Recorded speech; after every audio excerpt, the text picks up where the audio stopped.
Random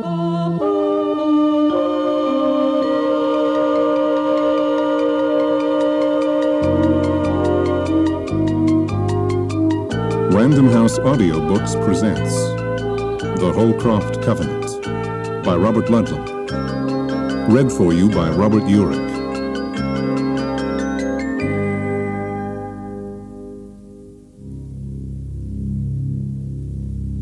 The Holcroft Covenant.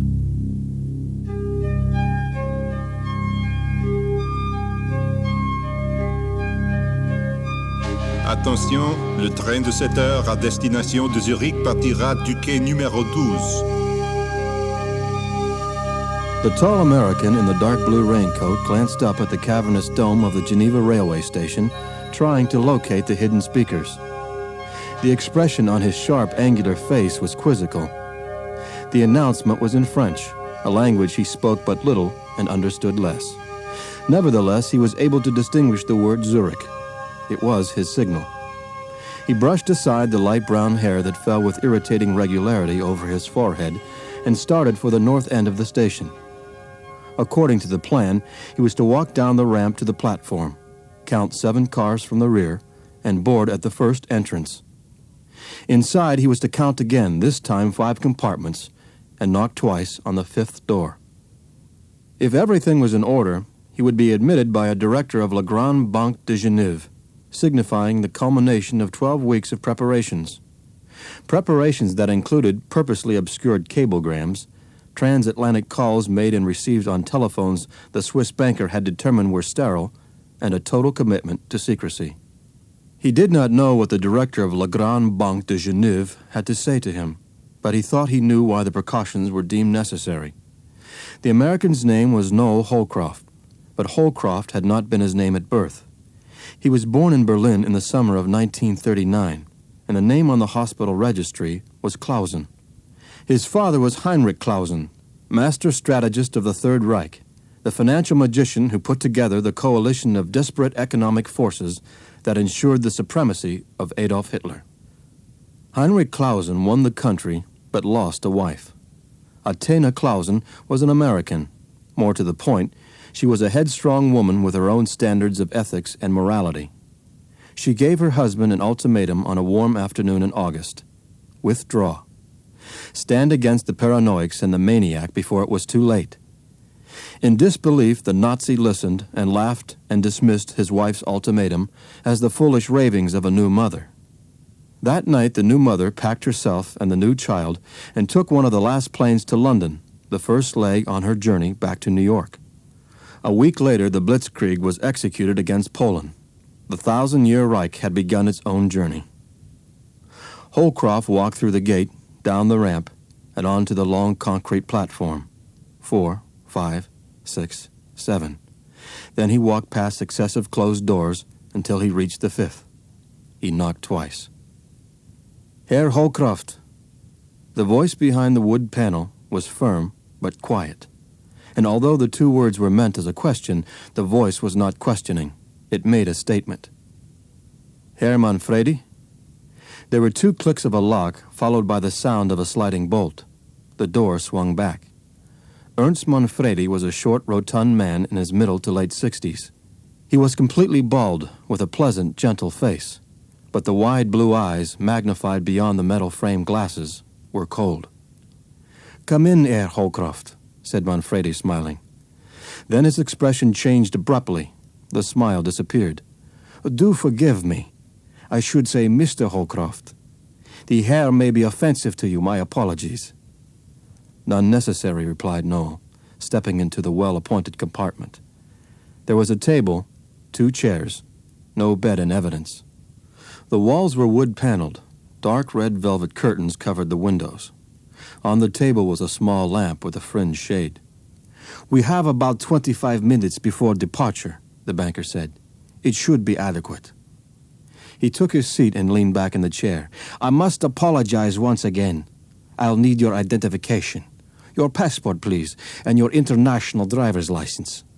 Also, whatever documents you have on your person that describe physical markings, vaccinations, that sort of thing. Holcroft felt a rush of anger. The inconvenience to his life aside, he disliked the banker's patronizing attitude. Why should I? You know who I am. You wouldn't have opened that door if you didn't. You probably have more photographs, more information on me than the State Department. Indulge an old man, sir, said the banker, shrugging in self-deprecation, his charm on display. It will be made clear to you. Reluctantly, Noel reached into his jacket pocket and withdrew the leather case that contained his passport, health certificate, international driver's license, and 2 AIA letters that stated his qualifications as an architect. He handed the case to Manfredi. It's all there, help yourself. With seemingly greater reluctance, the banker opened the case. What was the gross income of your firm in New York last year, without adjustments? None of your damn business. I assure you, we know. Holcroft shook his head in angry resignation. $173,000 and change. It's my own company, and the staff is small. I have no partners, no wife, no heavy debts. It could be worse. It could be better, said the Swiss, putting the various papers back in the leather case and handing it to Noel. He leaned forward. Do you know who your father was? I know who my father is. Legally, he's Richard Holcroft of New York, my mother's husband. He's very much alive. You're very loyal. That's a quality I admire. I referred to your natural father. Obviously. 30 years ago, when you were just an infant, Heinrich Clausen made certain arrangements. He traveled frequently between Berlin, Zurich, Geneva, beyond the Reich's official scrutiny, of course. A document was prepared that we as... Manfredi paused and smiled. As bias neutrals could not oppose. Attached to the document is a letter, written by Clausen in April of 1945. It is addressed to you, his son. The banker reached for a thick manila envelope on the table. Just a minute, said Noel. Did those certain arrangements concern money? Yes. I'm not interested. Give it to Cherry. He owed it. You may not feel that way when you've heard the amount. What is it? $780 million. Holcroft stared at the banker in disbelief. The blood drained from his head. Don't try to absorb it all at once, said Manfredi, placing the letter to one side. There are conditions, none of them incidentally offensive. At least none we're aware of. Conditions? Holcroft knew he could hardly be heard. He tried to find his voice. What conditions? They're spelled out very clearly. These vast sums ought to be channeled into a great good for people everywhere. And of course, there are certain benefits to yourself personally. What do you mean there's nothing offensive that you're aware of? The banker's magnified eyes blinked behind his glasses. He looked away briefly, his expression troubled. He reached into his brown leather briefcase, which lay on the corner of the table, and pulled out a long, thick envelope with curious markings on the back side. There were a series of 4 circles and appeared to be 4 dark coins affixed to the border of the flap. Manfredi held the envelope across the table under the light. The dark circles were not coins, but waxed seals. All were intact. Following the instructions given to us 30 years ago, this envelope, unlike your father's letter here, was not to be opened by directors in Geneva. It is separate from the document we prepared, and to the best of our knowledge, Clausen was never aware of it. His own words to you would tend to confirm that. It was brought to us within hours after the courier delivered your father's letter, which was to be our final communication from Berlin. What is it? We don't know. We were told it was written by several men aware of your father's activities. We were instructed to give it to you with the seals unbroken. You were to read it before you saw your father's letter. Noel began cracking the wax. It had hardened over the years and took considerable force before it fell away. He tore the flap open, removed the single page, and unfolded it. The paper was brittle with age. The white had turned to a pale brownish yellow. The writing was in English, the letters printed in an odd block lettering that was Germanic in style. Holcroft looked at the bottom of the page for a signature. There was none. He started reading. From this moment on, the son of Heinrich Clausen is to be tested. There are those who may learn of the work in Geneva and who will try to stop him, whose only purpose in life will be to kill him, thus destroying the dream conceived by the giant that was his father. This must not happen, for we were betrayed, all of us, and the world must know what we really were, not what the betrayers showed us to be. For those were the portraits of traitors, not us. We are the survivors of Wolfschanze. We seek the cleansing of our names, the restoration of the honor that was stolen from us. Therefore, the men of Wolfschanze will protect the son for as long as the son pursues the father's dream and returns our honor to us. But should the son abandon the dream, betray the father, and withhold our honor, he will have no life. He will witness the anguish of loved ones, of family members, children, friends. No one will be spared. None must interfere. Give us our honor. It is our right, and we demand it. Noel shoved the chair back and stood up. What the hell is this? I have no idea, replied Manfredi quietly, his voice calm but his large cold blue eyes conveying alarm. I told you, we were not apprised. Well, get apprised, shouted Holcroft. Read it. Who were those clowns? Certifiable lunatics? The banker began reading. Without looking up, he answered softly. First cousins to lunatics. Men who'd lost hope. What's Wolfschanze? What does it mean? It was the name of Hitler's staff headquarters in East Prussia, where the attempt to assassinate him took place. It was a conspiracy of the generals. Holcroft stared at the paper in Manfredi's hands. You mean it was written 30 years ago by people like that? The banker nodded. Yes, but it's not the language one might have expected of them. This is nothing short of a threat. It's unreasonable. Those men were not unreasonable. On the other hand, the times were unreasonable. Decent men, brave men, were stretched beyond the parameters of sanity. They were living through a hell none of us can picture today. Decent men? Asked Noah incredulously. Read Heinrich Clausen's letter. Things will be clearer. Read it. We have several items to discuss, and there isn't much time. The huge aircraft passed over Cape Breton Island and dipped gently to the left. The route was now southwest, towards Halifax and Boston, then into New York. Holcroft had spent most of the time in the upstairs lounge, at a single chair in the right rear corner, his black attaché case against the bulkhead. It was easier to concentrate there. No straying eyes of an adjacent passenger could fall on the papers he read and reread, again and again. Berlin, 20 April 1945. My son. I write this as the armies of the Reich collapse on all fronts. Berlin will soon fall. A city of raging fires and death everywhere. So be it. I shall waste no moments on what was or what might have been. Instead, I shall permit my actions to speak for me. In them, you may find some semblance of pride. That is my prayer. Amends must be made. This is the credo I have come to recognize, as have my two dearest friends and closest associates, who are identified in the attached document. Amends for the destruction we have wrought, for betrayal so heinous the world will never forget or forgive. 25 months ago, I conceived of a plan and enlisted the support of my dear friends in the Finanzministerium.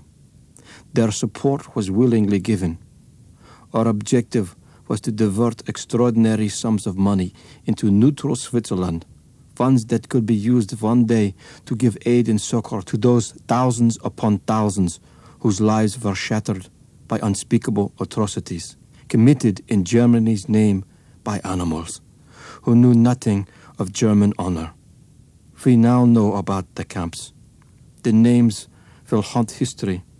Belsen, Dachau, Auschwitz. We have been told of the mass executions of the helpless men, women, and children lined up in front of trenches dug by their own hands, then slaughtered. Amends must be made. I do not for a moment believe that our actions can expiate our sins, those crimes we were unknowingly a part of. Yet we do what we can. I do what I can, haunted with every breath by your mother's perceptions. Why, O eternal God, did I not listen to that great and good woman?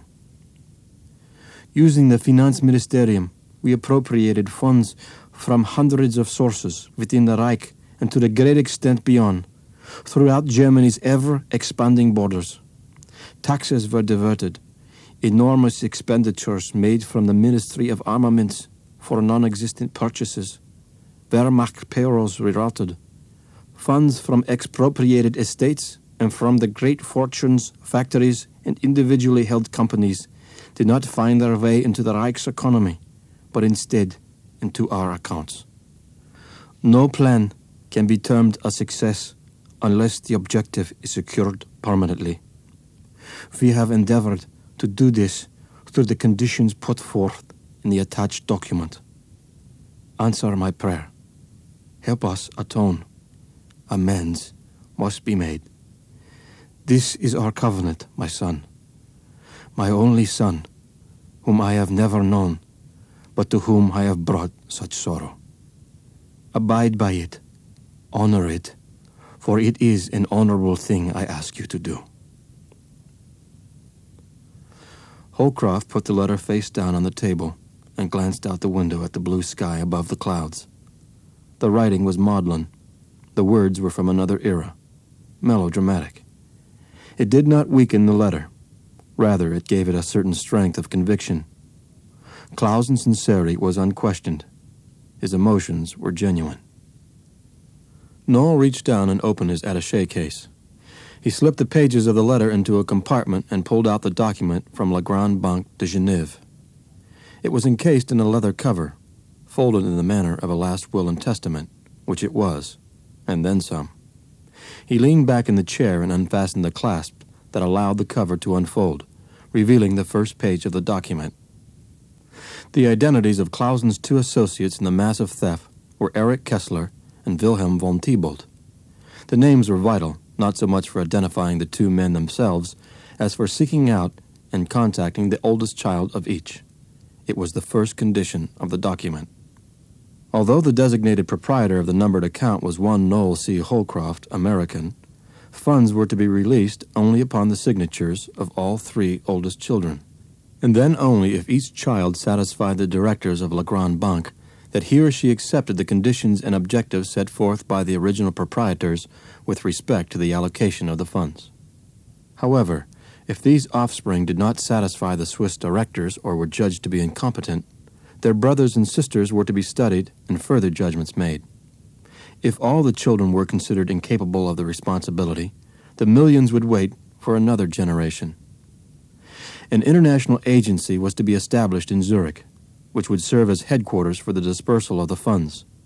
The source of the funds to be held confidential in perpetuity.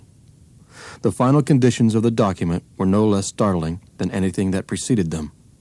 All the monies were to be allocated within 6 months of the release of the account. At the end of the 6-month period and the successful allocation of the funds to the victims of the Holocaust, the Zurich agency would be disbanded, and each descendant was to receive the sum of $2 million. 6 months, $2 million. He had told Manfredi he would need a few days to decide. "Do you really have a choice?" the Swiss banker had asked. "Very much so," Noel had replied. "I'm not for sale, regardless of conditions, and I'm not frightened by threats made by maniacs 30 years ago. Nor should you be. Discuss it with your mother." "What?" Holcroft was stunned. "I thought you said complete secrecy." "Yes, but your mother is the single exception, an incredible woman. She'll honor the confidence." Manfredi had been right. If his answer was yes, he would by necessity suspend his firm's activities and begin his travels to make contact with the offspring of Kessler and von Thibault. His mother's curiosity would be aroused. In the morning, he would drive up to Bedford Hills and have that talk with her. On Monday, the hunt would begin. Noel recalled his exchange with Manfredi. They were among the last words spoken before Holcroft left the train. The Kesslers have 2 sons. The oldest, Erich, named for their father, is a professor at history at the University of Berlin. The younger brother, Hans, is a doctor in Munich. From what we know, both are highly regarded in their respective communities. What about the von Thibaults? Another story, I'm afraid. They may be a problem for you. After the war, the records show that the mother and 2 children fled to Rio de Janeiro. 5 or 6 years ago, they disappeared, literally. The police have no information, no address, no business associations, no listings in the other major cities. You said 2 children. Who are they? Actually, there are 3 children.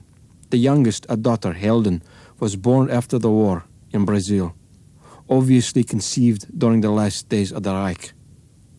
The oldest is another daughter, Gretchen. The middle child is Johann, the son. Holcroft folded the document and put it back in his attaché case. He caught the eye of the stewardess chatting with 2 men at a table across the way and gestured for another scotch. She smiled pleasantly, nodded, and indicated that the drink would be there in moments. He returned to his thoughts. The inevitable doubt surfaced.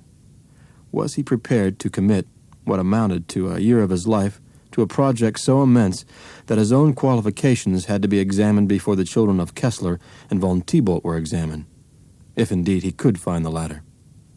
Yet, as his mind wandered, Noel understood the uselessness of his thoughts. Compared to his covenant, the questions were inconsequential. Whatever his personal circumstances, the distribution of millions to the survivors of an inhumanity unknown in history was long overdue. It was an obligation impossible to dismiss. A voice had cried out to him through the years, the voice of a man in agony who was the father he had never known. For reasons he was incapable of explaining to himself, he could not be deaf to that voice. He could not walk away from that man in agony. Holcroft looked up, wondering where the stewardess was with his drink. She was at the dimly lit counter that served as the bar in the 747's lounge. The 2 men from the table had accompanied her. They were joined by a 3rd. A 4th man sat quietly in a rear seat, reading a newspaper. 2 men with the stewardess had been drinking heavily, while the 3rd, in search for camaraderie, pretended to be less sober than he was. The stewardess saw Noel looking at her, and arched her eyebrows in mock desperation. She had poured his scotch, but one of the drunks had spilled it. She was wiping it up with a cloth. The drunk's companion suddenly lurched back against a chair. He lost balance. The stewardess dashed around the counter to help the fallen passenger. His friend laughed, steadying himself on an adjacent chair. The 3rd man reached for a drink on the bar. Noel returned to the window, not caring to be a part of the minor confusion. Several minutes later, the stewardess approached his table. "I'm sorry, Mr. Holcroft. Boys will be boys. More so on the Atlantic run, I think. That was Scotch in the Rocks, wasn't it?" "Yes, thanks." Suddenly, without warning, a passenger on the other side of the cabin sprang from his seat, a hoarse, wild cry of pain coming from his throat. He arched his back spastically, as if gasping for air, clutched first his stomach, then his chest. He crashed into the wooden divider that held magazines and airline schedules, and twisted maniacally, his eyes wide, the veins in his neck purple and distended. He lurched forward and sprawled to the deck of the cabin. It was the 3rd man, who had joined the 2 drunks at the bar. Holcroft got out of the taxi in front of his apartment on East 73rd Street. He was exhausted, the strain of the last 3 days heightened by the tragedy on board the flight. He was sorry for the poor bastard who had the heart attack, but furious at the Port Authority police, who treated the incident as if it were an international crisis. Good Lord. Quarantine for damn near 4 hours. And all passengers in first class were to keep the police informed of their whereabouts for the next 60 days. The doorman greeted him. "A short trip this time, Mr. Holcroft? But you got a lot of mail. Oh, and a message." "A message?" "Yes, sir," said the doorman. handing him a business card. "This gentleman came in asking for you last night. He was very agitated. You know what I mean?" Not exactly. Noel took the card and read the name. Peter Baldwin, Esquire. It meant nothing to him. Wellington Security Systems Limited. The Strand, London, W1A. There was a telephone number underneath. Holcroft had never heard of the British company. He turned the card over, and on the back was scribbled, St. Regis Hotel, room 411. He opened his apartment door and reached for the light switch. 2 table lamps went on simultaneously. Noel dropped his suitcase and stared in disbelief at the room. Nothing was the same as it was 3 days ago. Nothing. Every piece of furniture, every chair, every table, every vase and ashtray was moved into another position. Each sketch and painting on the walls had been shifted around, none where it had been before. The stereo was no longer on the shelf. Instead, it was neatly arranged on a table. It was the strangest sensation he had ever had. Everything familiar, yet not familiar at all. Reality distorted, out of focus. He stood in the open doorway. Images of the room as it had been kept reappearing in front of his eyes, only to be replaced by what was in front of him now. What happened? He ran to the couch. The telephone was always by the couch, on a table at its right arm.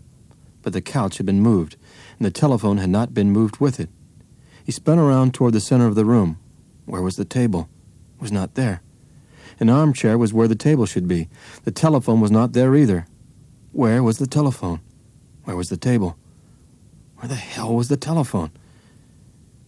It was by the window. There was his kitchen table by the living room window, and the telephone was on top of it. Noel picked up the phone and dialed. "Yes, Baldwin here." The voice was British, the greeting abrupt. "This is Noel Holcroft, Mr. Baldwin. You tried to reach me." "Thank heavens, where are you?" "Home, in my apartment. I just got back." "Back from where?" "I'm not sure that's any of your business." "For God's sake, I've traveled over 3,000 miles to see you." The man's breathing was audible over the phone. "I spent 20 years with MI6, and we have a great deal to talk about. You have no idea what you're doing. No one does but me." "You what? We what?" "Let me put it this way. Cancel Geneva. Cancel it, Mr. Holcroft, until we've talked." Geneva? Noel felt suddenly sick to his stomach. How would this Englishman know about Geneva? How could he know? "There's someone at the door," Baldwin said. "Stay on the phone. I'll get rid of whoever it is and be right back." Noel could hear Baldwin put the phone down. Then the sound of a door opening and an indistinguishable voice. Then he realized there was silence on the line. He could hear no voice now. Moments went by.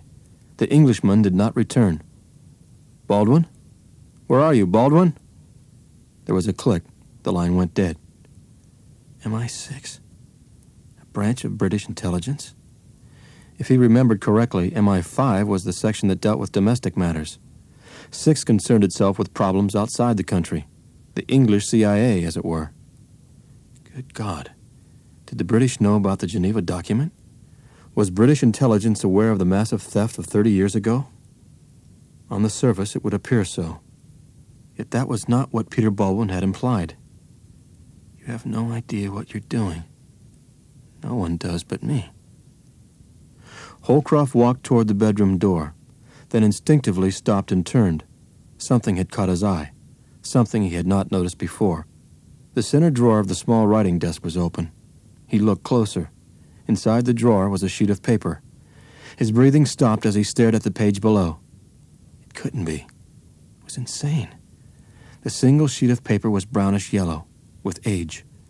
It was identical to the page filled with threats written by fanatics who revered a martyr named Heinrich Clausen. The writing was the same. Noel Clausen Holcroft. Nothing is as it was for you. Nothing can ever be the same. We are the survivors of Wolfschanze.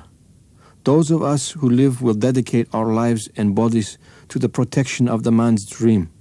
This is our oath to you. Someone was trying to drive him crazy. But why? It did not make sense. He had called the St. Regis. Room 411's number was continually busy. He got out of the chair and walked to the strangely placed bar and poured himself a drink.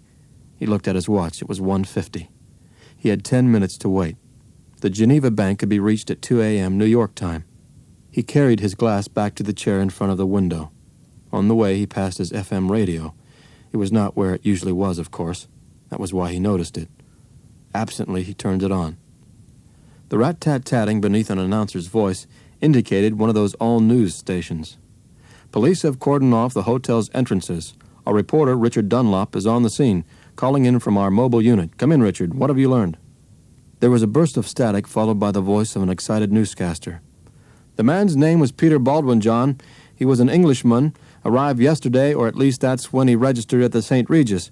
About half an hour ago, a maintenance man went up to the room to check the telephone and found Mr. Baldwin sprawled out on the bed. The rumors here are wild, and you don't know what to believe, but the thing that's stressed is the method of the killing. Baldwin was garroted, they said. A wire pulled through his throat. Altena Holcroft sat behind the desk in her study and glared at the words of the letter she held in her hands. Her chiseled, angular features, the high cheekbones, the aquiline nose, the wide-set eyes beneath arched, defined brows were as taut, as rigid as her posture in the chair. Her thin, aristocratic lips were tight. Her breathing was steady, but each breath was too controlled, too deep for normalcy. She read Heinrich Clausen's letter as one studying a statistical report that contradicted information previously held to be incontrovertible. Noel shifted his position in his chair. You've read it several times now. What do you think? I don't know what to think, said Altena, placing the letter on the desk in front of her. He wrote it. It's his handwriting, his way of expressing himself, arrogant even in remorse. You agree it's remorse, then? It would appear so. On the surface, at any rate. I'd want to know a great deal more. I have a number of questions about this extraordinary financial undertaking. It's beyond anything conceivable. Questions lead to other questions, Mother. The men in Geneva don't want that. Noel felt awkward. He had decided to keep from her the men of Wolfschanze. He had not the slightest doubt Altena would interfere if she knew about the threats. He changed, Mother, said Holcroft. You were a part of that change. At the end of his life, he wanted only to help undo what he'd done. He says it. Amends must be made. Think what he did, what the three of them did to bring that about. I can't dismiss it. I know that. Any more than I can dismiss the words. I can almost hear him say them. But it is a very young man talking. A young man filled with purpose. A very young, wild girl at his side. Altena paused, then spoke again clearly. Why did you show me the letter? Why did you bring it all back? Because I've decided to go ahead. That means closing the office, traveling around a lot. As the man in Geneva said, you wouldn't have accepted that without asking a lot of questions. He was afraid you'd learn something damaging and do something rash. He said those memories of yours were strong. Indelibly printed, were his words. Indelibly, agreed Altena. If it can be done, God knows it's overdue. Whatever Heinrich touched, very little of value and truth was the result. You were the one exception. Perhaps this is the other. Noel got out of the chair and went to his mother. He took her by the shoulders and drew her to him. Manfredi said you were incredible. You are. Altena pulled back. Ernst Manfredi? She whispered. You know him? Asked Holcroft. He was there. He helped us get out. You and I. He got us on the plane. Gave me money. Dear God. Altena disengaged herself from her son's arms and walked across the room. He called me incredible then, that afternoon. He said they would hunt me, find us. He said he would do what he could. My God, after all these years. Noel watched his mother, his astonishment complete. Why didn't he tell me? I think he wanted me to find out for myself, this way. He was not a man to call in old debts indiscriminately. She sighed. I won't pretend the questions are put to rest. I promise nothing. If I decide to take action, I'll give you ample warning. But for the time being, I won't interfere. You have my word. What would change it? If you disappeared, for one thing. Noel needed a cover for his long absence, and also a way of getting and receiving messages. An architect friend, Sam Bonaventura, hit upon a solution. Noel was welcome to use his address in the Lesser Antilles, and to tell people he was working on a project there. Noel was ready to go, but the words of Wolfschanze, "Nothing will ever be the same," were proving frighteningly true. First, Ernst Manfredi died, allegedly by suicide. Then police revealed that the airline passenger had died not of a heart attack, but from strychnine poisoning, and Noel was sure that the poison, slipped into a drink, had been meant for him. Clearly, certain people were determined to stop Heinrich Clausen's last wish from being fulfilled. Who were they? And who was this group calling itself Wolfschanze? In the note left in his apartment, and in the document Manfredi had given him, they claimed to be in support of Noel's father's attempts to make amends. Yet their way of communicating was frightening. Could it be Wolfschanze that was responsible for the killings? Noel's troubles continued in Rio. The immigration office had absolutely no record of the von Thibault family ever having arrived in the country in the first place. Then Noel got the idea of trying to get information about the family from another German émigré in Rio, Maurice Graf, and as a pretext for visiting him, said he had an architectural interest in the man's ornate Bavarian-style mansion. After a few pleasantries, he broached the subject of the von Thibaults, and Graf exploded in a rage. Noel left, and had driven less than a mile when someone sped by in a car and shot at him. He was about to give up hope of ever finding the von Thibaults when a young man and woman appeared unexpectedly in his hotel with information. They said that the von Thibaults had changed their name to Tennyson. The son, now called John, was a reporter for The Guardian in London. The London streets were mottled with drizzle, and gusts of wind swept between the buildings and through the alleys. Pedestrians rushed from doorways to bus queues, train stations, pubs. In his hotel room, Noel poured himself a drink and picked up the telephone. He had a name and a place of work: John Tennyson, The Guardian. He would know in minutes if the initial information given him by the man and woman was true. If there was a John Tennyson writing for The Guardian, then Johann von Thibault had been found. If so, the next step according to the Geneva document was for John Tennyson to take him to his sister Gretchen. She was the person he had to see. She was the oldest surviving issue of Wilhelm von Thibault, the key. "I'm terribly sorry, Mr. Holcroft," said the polite voice over the telephone at the Guardian's news desk, "but I'm afraid we can't give out the addresses or telephone numbers of our journalists." "But John Tennyson does work for you." It was not a question. The man had already stated that Tennyson was not in the London office. Holcroft merely wanted a direct confirmation.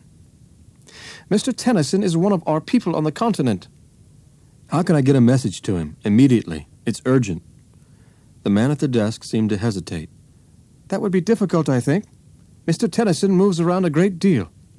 Then, without warning, he hung up. Bewildered, Holcroft replaced the phone. Why such a deliberate lack of cooperation? His eyes fell on the telephone directories on the bottom shelf of the bedside table. He picked one up and turned the pages to the letter T. There was an inch and a half of Tennyson's. Before he finished the fourth call, there was a knock at the door. Two men stood outside, both in overcoats, each with a hat in hand. The taller of the two was in his 50s, straight gray hair above a weathered face. The young man was about Noel's age, with clear blue eyes, curly reddish hair, and a small scar on his forehead. "Yes?" "Mr. Holcroft?" "Yes." Both men held black identification cases in their hands, then opened them unobtrusively. "British Military Intelligence, 5 branch, the older man said. "May we step inside?" The two Englishmen entered. The younger man crossed rapidly to the bathroom, looked inside, then turned and went to the window. His older associate stood by the desk, his eyes scanning the walls, the floor, and the open closet. "All right, you're inside," Noel said. "What is it?" "The Tinamo, Mr. Holcroft," said the gray-haired man. "The what?" "I repeat, the Tinamo." "What the hell is that?"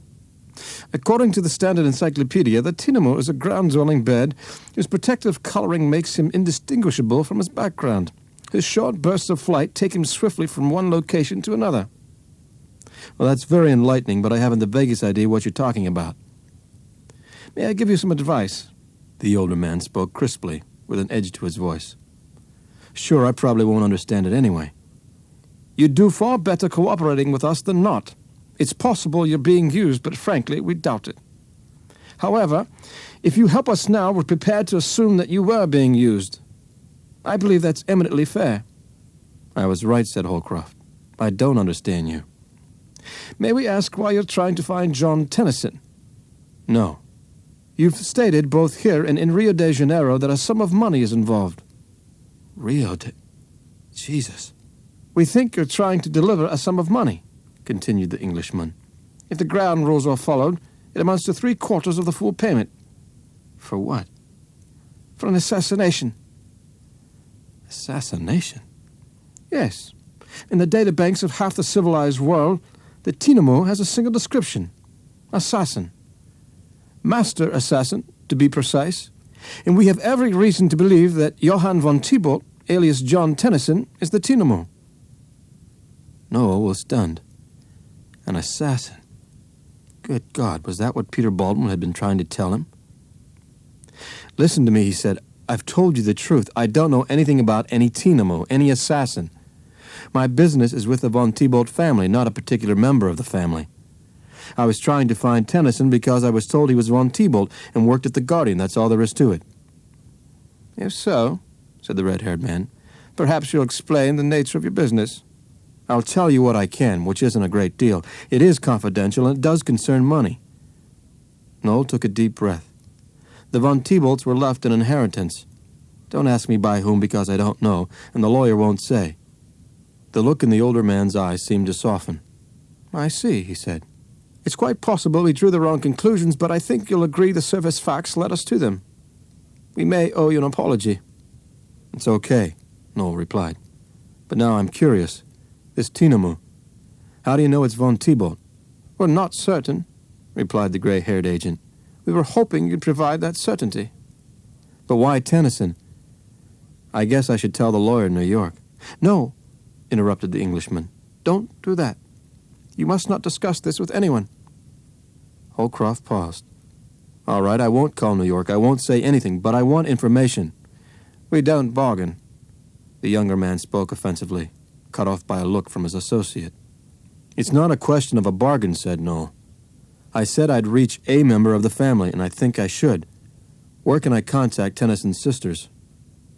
We're convinced that neither woman is aware of her brother's activities, said the gray-haired man. As near as we can determine, the family are estranged. The older sister is married to Commander Anthony Beaumont. She's his second wife. They live near Portsmouth, several miles north of the naval base, in a suburb of Portsea. He's in the telephone directory. The younger girl recently moved to Paris. She's the translator for Gallimard Publishers. But we don't know where she lives. Why do you think this Tennyson is the tinamou? You owe me that. The older man paused. Perhaps we do, he said. I emphasized the classified nature of the information. A pattern was uncovered. For several years, Tennyson consistently appeared in or near areas where assassinations took place. It was uncanny. He actually reported the events for the Guardian, filing his stories from the scene. A year or so ago, for example, he covered the killing of that American in Beirut, the embassy fellow who was, of course, CIA. 3 days before, he'd been in Brussels. Suddenly, he was in Tehran. We believe he's the tinamou. He's utterly brilliant, and quite possibly utterly mad.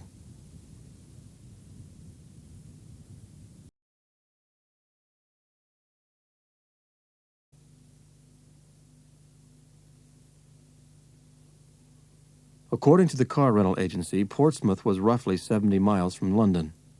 Noel reached Gretchen Beaumont, and what she told him convinced him to move quickly. Her husband, the commander, was on sea duty in the Mediterranean. Tomorrow at noon she was going on winter holiday to the south of France, where she and the commander would spend a weekend together. If Mr. Holcroft wished to see her about family matters, it would have to be tonight. He told her he would get there as soon as possible, thinking as he hung up that she had one of the strangest voices he had ever heard. It was not the odd mixture of German and Portuguese in her accent, for that made sense. It was in the floating, hesitant quality of her speech. Hesitant or vacuous, it was difficult to tell. Oh, God, please make her understand. He made 2 left turns off the highway and drove rapidly through the peaceful tree-lined suburban area for the prescribed 1.5 miles. He found the house easily, parked in front, and got out of the car. Gretchen Beaumont opened the door herself. Whatever image she had evoked on the telephone vanished at the sight of her. Simply put, the woman in the doorway was one of the most beautiful he had ever seen in his life. The fact that she was a woman was almost secondary. She was like a statue, a sculptor's ideal, refined over and over again in clay before chisel was put to stone. She was of medium height, with long blonde hair that framed a face of finely boned, perfectly proportioned features. Too perfect. Too much in the sculptor's mind. Too cold. Yet the coldness was lessened by her large, wide eyes. They were light blue and inquisitive, neither friendly nor unfriendly. "Mr. Holcroft?" she asked in an echoing, dreamlike voice. "Yes, Mrs. Beaumont. Thank you so much for seeing me. I apologize for the inconvenience." "Come in, please." She stepped back to admit him. In the doorway he had concentrated on her face. It was impossible now not to notice the body, emphasized by her translucent dress. The body, too, was extraordinary, but in a different way from the face. There was no coldness, only heat. The sheer dress clung to her skin, the absence of a brassiere apparent, accentuated by a flared collar unbuttoned to the midpoint between her large breasts. "You've had a long trip," she said, indicating a couch against the far wall. "Sit down, please. May I offer you a drink?" "I'd appreciate it." She brought over his scotch. He reached for it, touching her hand as he did so, noting that she did not withdraw from the contact, but instead briefly pressed his curved fingers with her own. It was crazy. The woman was behaving like a courtesan unsure of her standing, or a high-priced whore evaluating a new client's wallet. She leaned forward on the hassock, picking at an imaginary piece of lint on the throw rug beneath his feet. The gesture was foolish, the effect too obvious. The top of her dress parted, exposing her breasts. She could not have been unaware of what she was doing. He had to respond. She expected it. But he would not respond in the way she anticipated. A father had cried out to him. Nothing could interfere, even an unlikely whore. An unlikely whore who was the key to Geneva. "Mrs. Beaumont," he said, placing his glass awkwardly on the small table next to the couch. "You're a very gracious woman, and I'd like nothing better than to sit here for hours and have a few drinks, but we've got to talk. I asked to see you because I have extraordinary news for you. Our fathers knew each other years ago." At the mention of the word father, the woman stiffened. "I have no father." "You had. So did I," he said. "In Germany 30 years ago. Your name's von Thibault. You're the oldest child of Wilhelm von Thibault." Gretchen took a deep breath and looked away. "I don't think I want to listen further." "I know how you feel," replied Noel. "I had the same reaction myself, but you're wrong. I was wrong. 2 weeks ago I flew to Geneva to meet with a banker named Manfredi."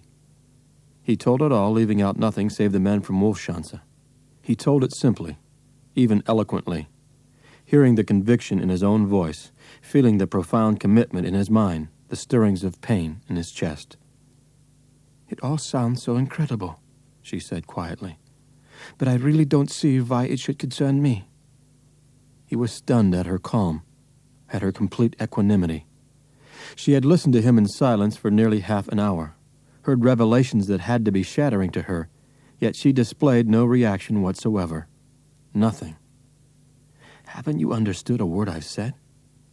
"I understand that you're very upset," said Gretchen Beaumont in her soft, echoing voice. "But if you have business that concerns my family, you'll have to talk to my brother Johann. He makes the decisions. He brought us out of South America after my mother died. He is the von Thibault you must reach."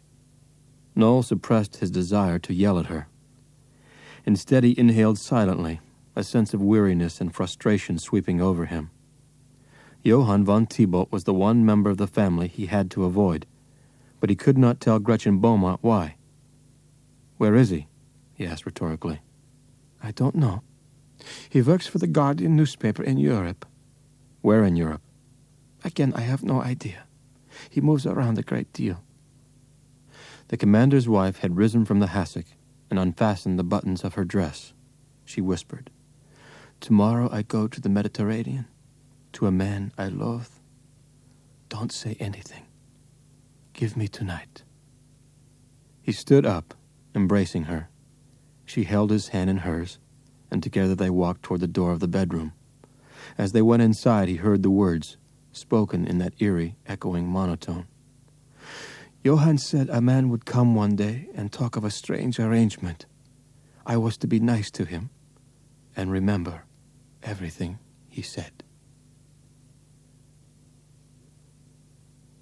Holcroft woke with a start, for several seconds not sure where he was. Then he remembered. Gretchen Beaumont had led him into the bedroom with that incredible statement. He had tried to press her, tried to learn what else her brother had said, but she was in no state to answer clearly. She was in a frenzy, needing the sex desperately. She could concentrate on nothing else. Now he was awake, and he did not know what had interrupted that sleep. There had been a noise, not loud, but sharp and penetrating, and he did not know what it was or where it came from. Suddenly he realized he was alone in the bed. He raised his head. The room was dark, the door closed, a dim line of light at the bottom. "Gretchen?" There was no reply. He threw the covers off and got out of bed, steadying his weakened legs, feeling drained, disoriented. He lurched for the door and yanked it open. Beyond, in the small living room, a single table lamp was on, its light casting shadows against the walls and the floor. There was the noise again, a metallic sound that echoed throughout the house. But it did not come from inside the house. He ran to a living room window and peered through the glass. Under the spill of a street lamp, he could see the figure of a man standing by the hood of his rented car, a flashlight in his hand. The light went out, and he saw the man race toward a car parked diagonally across the street. Sitting in the passenger seat was Gretchen Beaumont.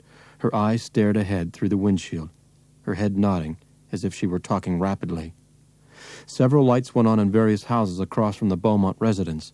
The roar of the engine and the screeching of tires had been a sudden, unwelcome intrusion on the peaceful street.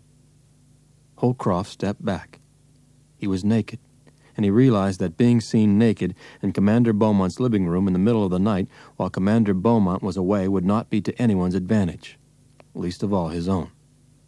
He dressed as quickly as he could. Where was his jacket? He looked about, remembering vaguely that Gretchen had slipped it off his arms and dropped it near the floor. Yes, there it was. He walked across the room toward it, glancing briefly at his reflection in the large mirror above the bureau. He froze, his eyes riveted on a photograph in a silver frame on the bureau. It was of a man in a naval uniform. The face. He had seen it before. Not long ago. Weeks. Days, perhaps. He was not sure where from, but he was certain he knew that face. He walked to the bureau and studied the photograph. The plane to Rio de Janeiro. Noel turned the silver frame over and clawed at the surface until he loosened the backing. He slid it out of the groove and removed the photograph, folded it, and stuffed it into his trouser pocket. He left the house, walked rapidly down the path, and swung the gate open, annoyed that the hinges squeaked. He opened the door of the rented car and quickly got behind the wheel.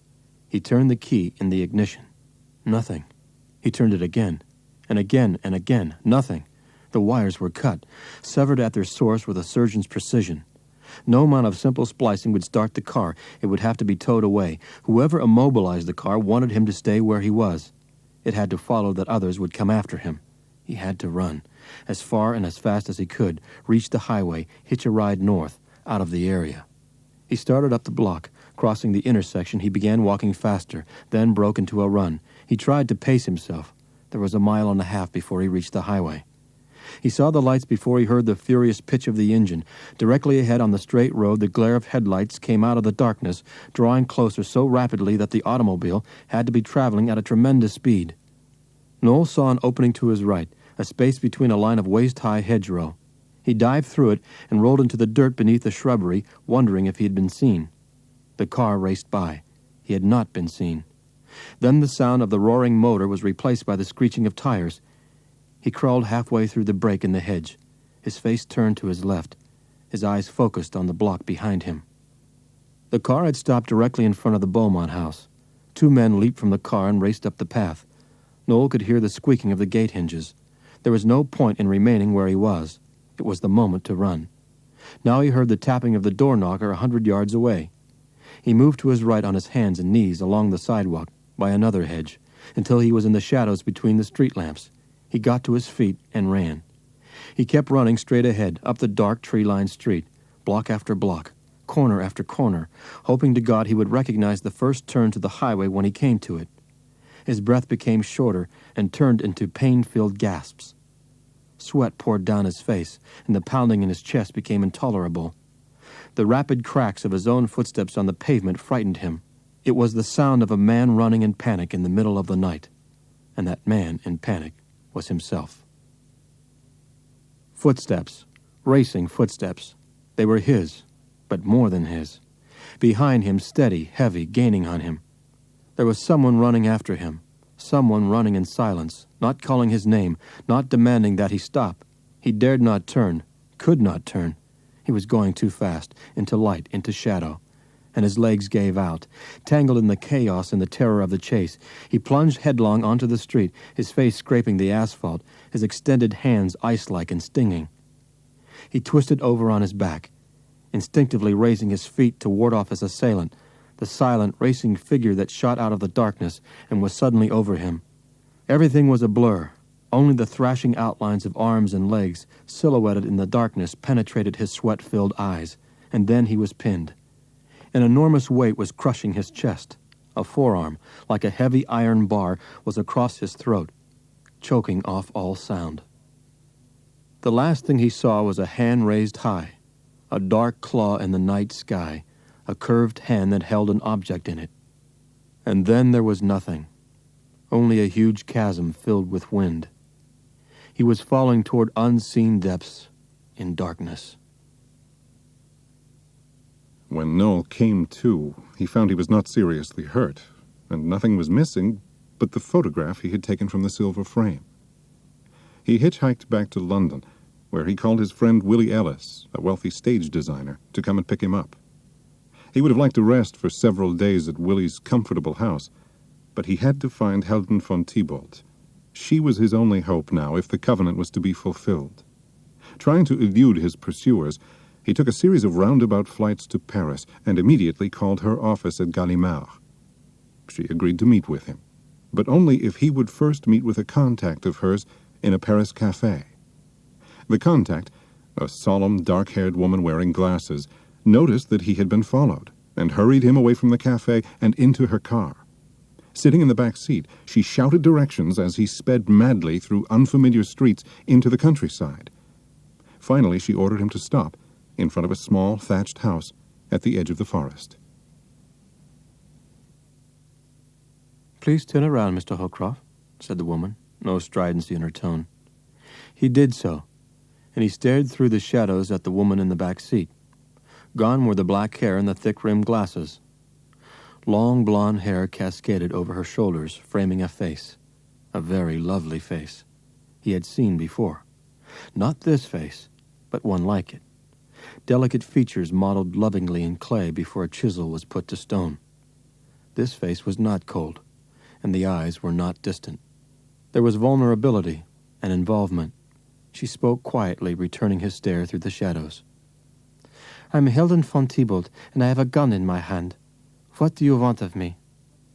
He looked down and saw a tiny reflection of light off the barrel of the automatic. The gun was pointed at his head, the bore only inches away, her fingers curved around the trigger. "The first thing I want," he said, "is for you to put that thing away." "I'm afraid I can't do that." "You're the last person on earth I'd want to see hurt. You've got nothing to fear from me." "Your words are reassuring, but I've heard such words before. They were not always true." "Mine are." He told her what he had told her sister. but he did not mention the men of Wolfschanze. She was frightened enough. Gretchen Beaumont had listened in silence. Helden did not. She interrupted him quietly, continuously, asking questions he should have asked himself. Did this Manfredi show you proof of his identity? He didn't have to. He had the papers from the bank. They were legitimate. Who will handle the legal aspects of this agency in Zurich? The bank's attorneys, I imagine. You imagine. Is it important? It's 6 months of your life. I think it would be. Our lives. We'll see. There has been an excess of urgencies in my life. There has also been an excess of lies. I know a liar when I hear his words. You don't lie. Thank you for that. Noel was relieved they had a basis for talking. It was his first concrete step. In a way, in spite of everything, he felt exhilarated. She lowered the gun to her lap. Now we must go inside. There is a man who wants to speak with you. Holcroft's exhilaration crashed with her words. He could not share Geneva with anyone but a member of the von Thibault family. No, he said, shaking his head. I'm not talking with anyone. What I've discussed with you is between us, no one else. Give him a chance.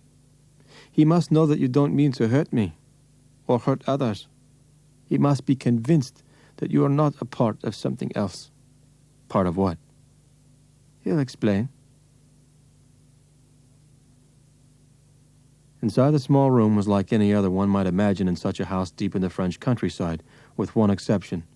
2 walls were lined with books. Everything else was simple to the point of primitiveness. Sturdy furniture of no discernible design, a heavy old-fashioned desk, several unlit lamps with plain shades, a wood floor, and thick plastered walls. In the far corner of the room sat an emaciated man in a wheelchair. He was between a floor lamp and a short table, the light over his left shoulder, a book in his lap. His hair was white and thick, combed carefully over his head. Holcroft guessed he was well into his 70s. In spite of his gaunt appearance, the face was strong, the eyes behind the steel-rimmed spectacles alert. Good evening, Herr Oberst, said Helden. I hope we didn't keep you waiting too long. Good evening, Helden, replied the old man, putting the book to one side. You're here and obviously safe. That's all that matters. Noel watched mesmerized as the gaunt figure put his hands on the arms of the wheelchair and rose slowly. He was extremely tall, over 6 feet 2 or 3. He continued speaking in an accent obviously German and just as obviously aristocratic. You're the young man who telephoned Miss Tennyson, he said, not asking a question. I'm known simply as Oberst. That's German for colonel, which was not my rank, but I'm afraid it will have to do. This is no Holcroft. He is an American. He is here against his will. He did not want to talk to you. How do you do, Mr. Holcroft? The colonel nodded, offering no hand. May I ask why you're reluctant to speak to an old man? I don't know who you are, replied Noel as calmly as he could. Further, the matters I've discussed with Miss Tennyson are confidential. We won't discuss these confidential matters, yet I must ask questions, the answers to which could allay our anxieties. You see, Mr. Holcroft, you have no reason to be afraid of me. On the contrary, we have a great deal to fear from you. There's urgency, a great sum of money, matters trace back 3 decades. Doesn't all this suggest something? Noel refused to be drawn into speculations. I have no idea what it suggests to you. Then I'll be specific. A trap. A trap? Who are you, Mr. Holcroft? A disciple of Odessa? Or a soldier of the Rache, perhaps? Noel returned the cripple's penetrating stare. I don't know what you're talking about. Oberst glanced at Helden, then pulled his eyes back to Holcroft. You've heard of neither. I've heard of Odessa. I don't know anything about the Raqqa or whatever you call it. Recruiters and killers. Yet both recruit, both kill. The Odessa and the Raqqa, the pursuers of children. Noel shook his head. You'll have to be clearer because I haven't the vaguest idea what you're saying. Again the old man looked at Heldon. What passed between them, Holcroft could not decipher. But Oberst turned back to him, the hard eyes boring in, as if studying a practiced liar, watching for signs of deception or recognition. "I'll put it plainly to you," he said. "Are you one of these who seek out the children of Nazis, threatening them with documents portraying their parents as monsters, promising to expose them as offspring of psychopaths and murderers, destroying what lives they have for the insanity of your cause? These are the people who seek the children, Mr. Holcroft. Are you one of them?" Noel closed his eyes in relief. "I can't tell you how wrong you are. I won't tell you any more than that, but you're so wrong it's incredible." "We're called the children of hell," said the von Thibault daughter simply. "Damn for what we are, and damn for what we're not." "I don't understand it," protested Holcroft. "It's not vital that you do." The old soldier once again got up slowly, trying, thought Noel, to rise to his former imposing height. "It's only important that we be convinced you are not from either army. Are you satisfied, Heldon?" "Yes." "There's nothing more you wish me to know?" The woman shook her head. "I'm satisfied," she repeated. "And so am I." The colonel extended his hand to Noel. They drove in silence, headlights knifing the darkness. Holcroft was behind the wheel, Heldon in the front seat beside him, directing him by nodding wearily, pointing to the turns. There was no screaming now. There were no harsh commands. "Was all that necessary?" he asked. "Was it so important for him to see me?" "Very much so. He had to be convinced you weren't part of the Odessa, or the Rache." "What exactly are they?" He spoke as if I should know, but I don't. "They're two extremist organizations, sworn enemies of each other. Both fanatic, both after us." "Us?" "The children of party leaders, wherever we are, wherever we've scattered to." "Why?" "The Odessa seeks to revive the Nazi party. The disciples of Odessa are everywhere." "Seriously? They're for real?" "Very real. And very serious. The Odessa's recruiting methods range from blackmail to physical force. They're gangsters." "And this Rache?" "Rache, the German word for vengeance. In the beginning, it was a society formed by the survivors of the concentration camps. They hunted the sadists and the killers, those thousands who were never brought to trial." "It's a Jewish organization, then?" "There are Jews in the Rache, yes, but now they're a minority. The Israelis formed their own groups and operated out of Tel Aviv and Haifa. Rache is primarily communist. Many believe it was taken over by the KGB. Others think third world revolutionaries gravitated to it. The vengeance they spoke of in the beginning has become something else. The Rache is a haven for terrorists." "But why are they after you?" Heldon looked at him through the shadows. "To recruit us. Like everyone else, we have our share of revolutionaries. They're drawn to the Rache. It represents the opposite of what they're running from. For most of us, however, it's no better than the party at its worst. And on those of us who won't be recruited, the Rache uses its harsher tactics. We're the scapegoats, the fascists they're stamping out. They use our names, often our corpses, to tell people Nazis still live." "Who's Oberst?" "He was a member of the High Command and saw the horrors. He knew it was futile to object. Others had, and they were killed. Instead, he remained and used his rank to countermand order after order, saving God knows how many lives. What was left of the officer corps put a price on his head." Noel, remembering Heldon's words, said, "Damned for what he was, and damned for what he wasn't." Heldon von Thibault was a beautiful woman, but the closeness Noel felt to her as they sat talking and sipping brandy in a small, quiet country inn was more than physical. He admired her bravery, her silent strength, mixed with vulnerability.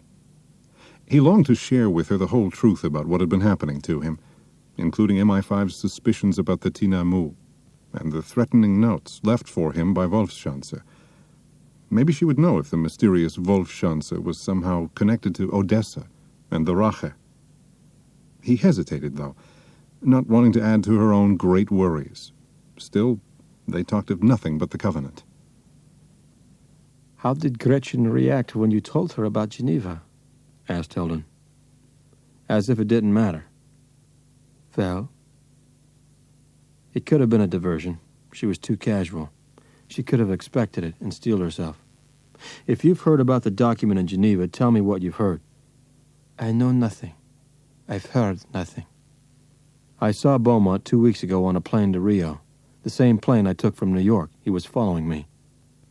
He could see fear in Hilden's eyes. "I think you're wrong," she said. "I'm not. I saw his photograph in your sister's house." "His house. It was the same man.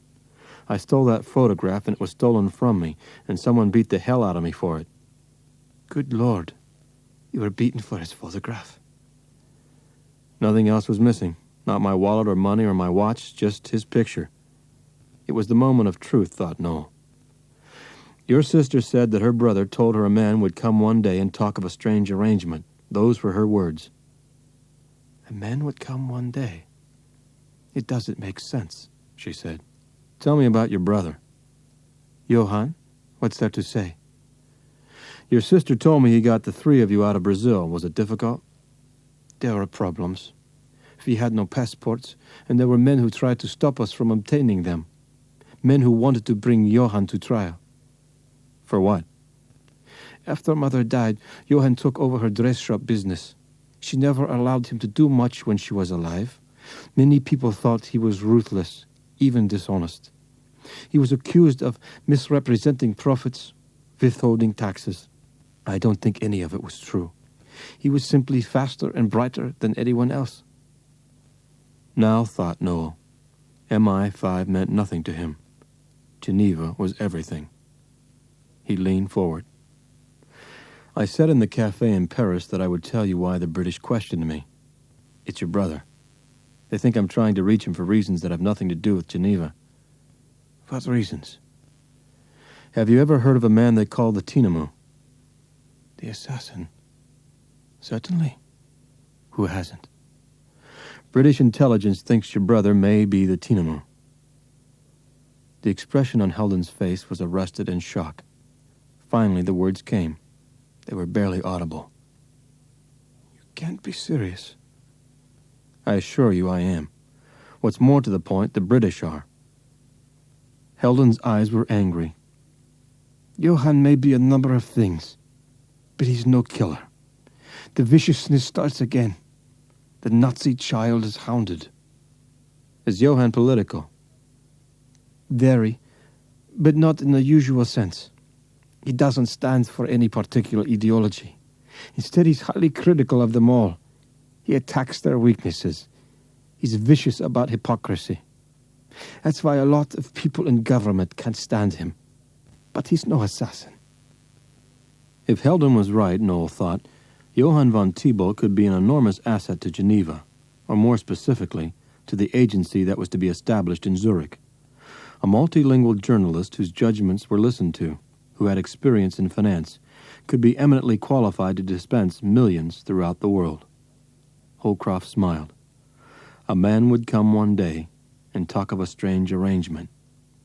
Johann von Thibault, John Tennyson, was waiting for him.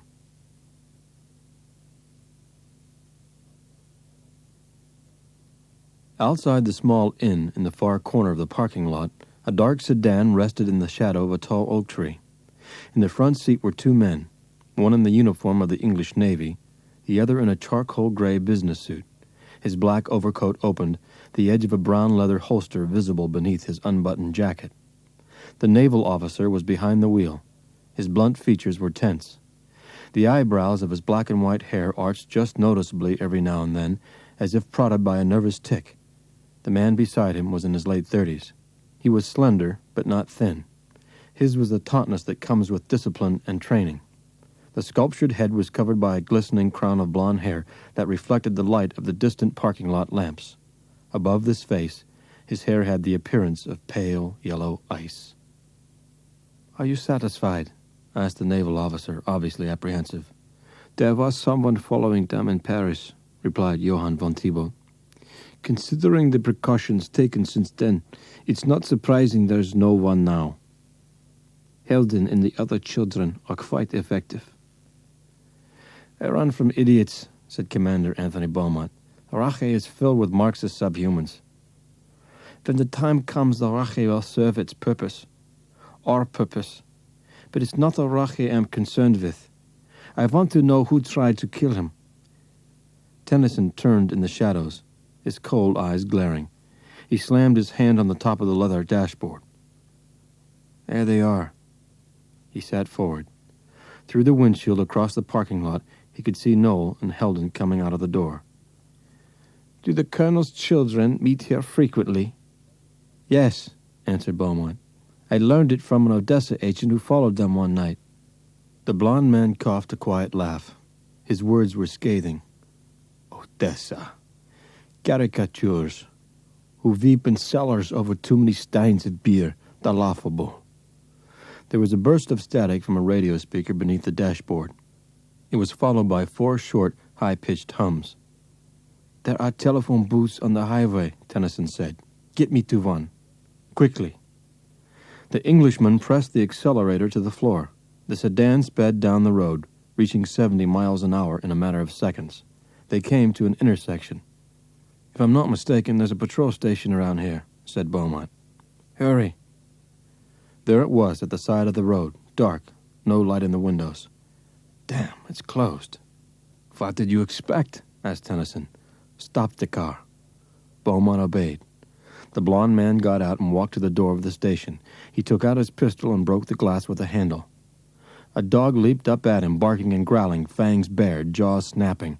It was an old animal of indeterminable breed, stationed more for effect than for physical protection. Tennyson reached into his pocket, pulled out a perforated cylinder, and spun it on the barrel of his pistol. He raised the gun and fired through the shattered glass into the dog's head. The animal fell backward. Tennyson smashed the remaining glass by the latch above the doorknob. He let himself in and stepped over the dead animal to the telephone. He reached an operator and gave her the Paris number that could connect him to a man who would in turn transfer his call to a telephone in England. 20 seconds later, he heard the breathless, echoing voice. "I'm sorry to disturb you, Johann, but we have an emergency." "What is it?" "A photograph of Tony was taken. I'm very concerned." "Who took it?" "The American." "Which means he recognized him. Graf was right. Your devoted husband can't be trusted. His enthusiasm outweighs his discretion. I wonder where Holcroft saw him. On the plane, perhaps. It doesn't matter. Kill him." Tennyson hung up. Beaumont was a fool. But he had a fool's energy and a full sense of surface accomplishment. But with the theft of the photograph, Beaumont was finished. For in that theft was the threat of scrutiny. There could be no scrutiny whatsoever. They were too close, and there was still too much to accomplish. Beaumont had to be removed. They'd find another to take his place. They were everywhere, thought Johann von Thibault, as he walked to the door. Everywhere. Die Sonnenkinder. The children of the sun, never to be confused with the damned. The damned were wandering refuse, entitled to nothing. Die Sonnenkinder. In all countries, in all governments, in armies and navies, in industry and trade unions, commanding all intelligent branches and the police, all quietly waiting. Von Thibault opened the door and stepped outside. Beaumont had driven the sedan 50 yards down the country road, headlights out. The commander went by the book. His training was apparent in everything he did, except when his enthusiasm overrode his discretion. That enthusiasm would now cost him his life. Die Sonnenkinder. They were in positions of trust and authority everywhere, waiting for the signal from Switzerland, prepared to put millions to immediate use. The Fourth Reich would be born, not confined to the borders of 1 or 2 countries, but spread all over the world. The children of the sun would be the rightful masters of the globe.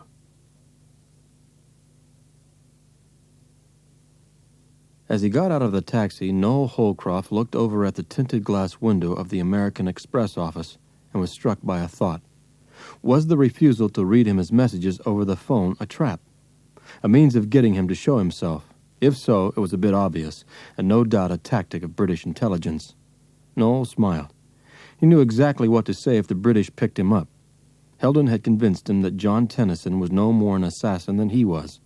He might even go a step further and suggest that the Royal Navy take a good long look at one of its more decorated officers.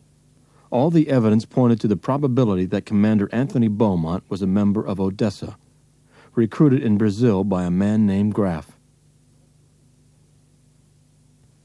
Noel felt he was falling through space, plunging downward, unable to catch his breath. His stomach was hollow, and a pain shot through his lower chest. He was gripped by combined feelings of grief and fear, and anger. The cablegram read, "Your father died 4 days ago. Stop. Unable to contact you. Stop. Please respond by telephone. Stop. Mother." There was a second cable from Lieutenant David Miles, New York Police Department. "The recent death of Richard Holcroft makes it imperative you contact me immediately. Stop. Professionally, I recommend you speak to me before reaching anyone else. Stop." Noel walked up the Champs-Élysées, trying to collect his thoughts, trying to control his grief. The only father he had ever known. Oh, God, he was dead. What caused the sharp bolts of pain? Pain he understood was part of the fear and anger was implied in Miles' cable. Was he somehow responsible for Richard Holcroft's death? Oh, Christ. Was that death related to a vial of strychnine poured into a drink 30,000 feet over the Atlantic? Was it woven in the fabric of Geneva? Had he somehow sacrificed the father he had known all his life for one he never knew? He reached the corner of the Avenue Georges V. Across the broad intersection that teemed with traffic, he saw a sign above the awnings that stretched the length of the sidewalk cafe, Fouquet's. It was all familiar to him. To his left was the Hotel Georges V. He had stayed there briefly a year ago, courtesy of an extremely wealthy hotelman who had delusions, later proved to be just that, of duplicating its exterior in Kansas City. Noel had struck up a friendship with the assistant manager. If the man was still there, perhaps he'd let him use a telephone. "But of course, it's my pleasure, Noel. Here, use my office." The telephone rang. "Is this Noel Holcroft?"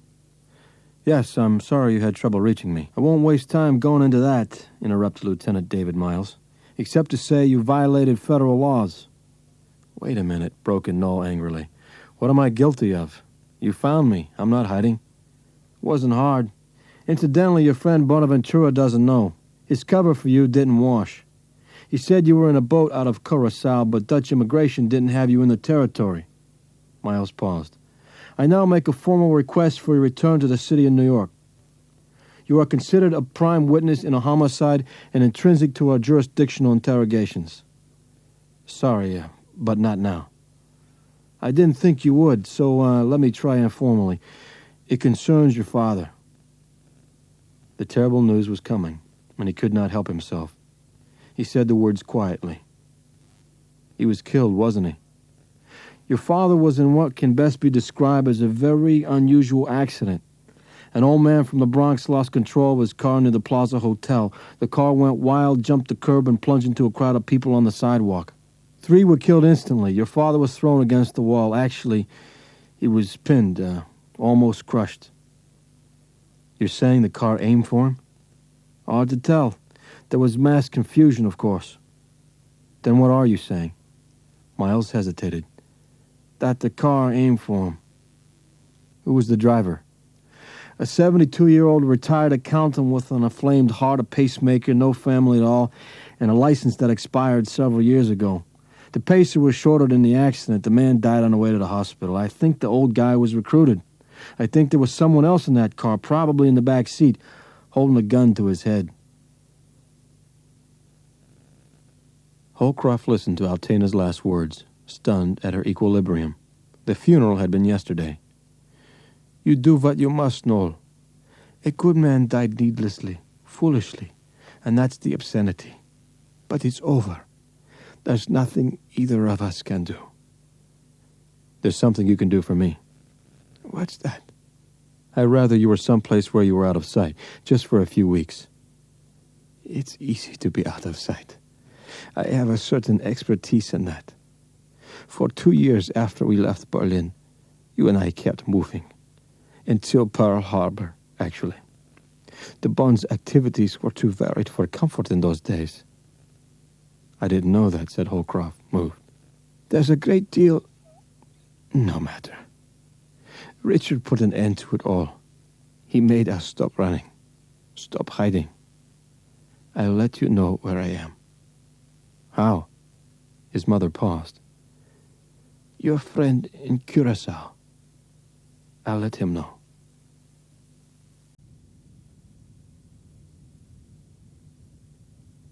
The next time Helden and Noel saw each other, she told him that her brother Johann was working on a story in Brussels and would not be able to meet with him for several days.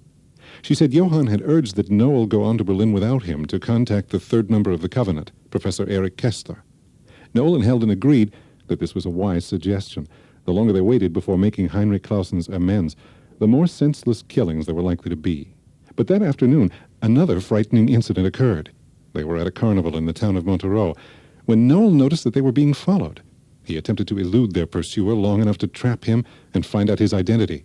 But the plan was only partly successful. The man he managed to grab from behind turned out to be an agent of British intelligence.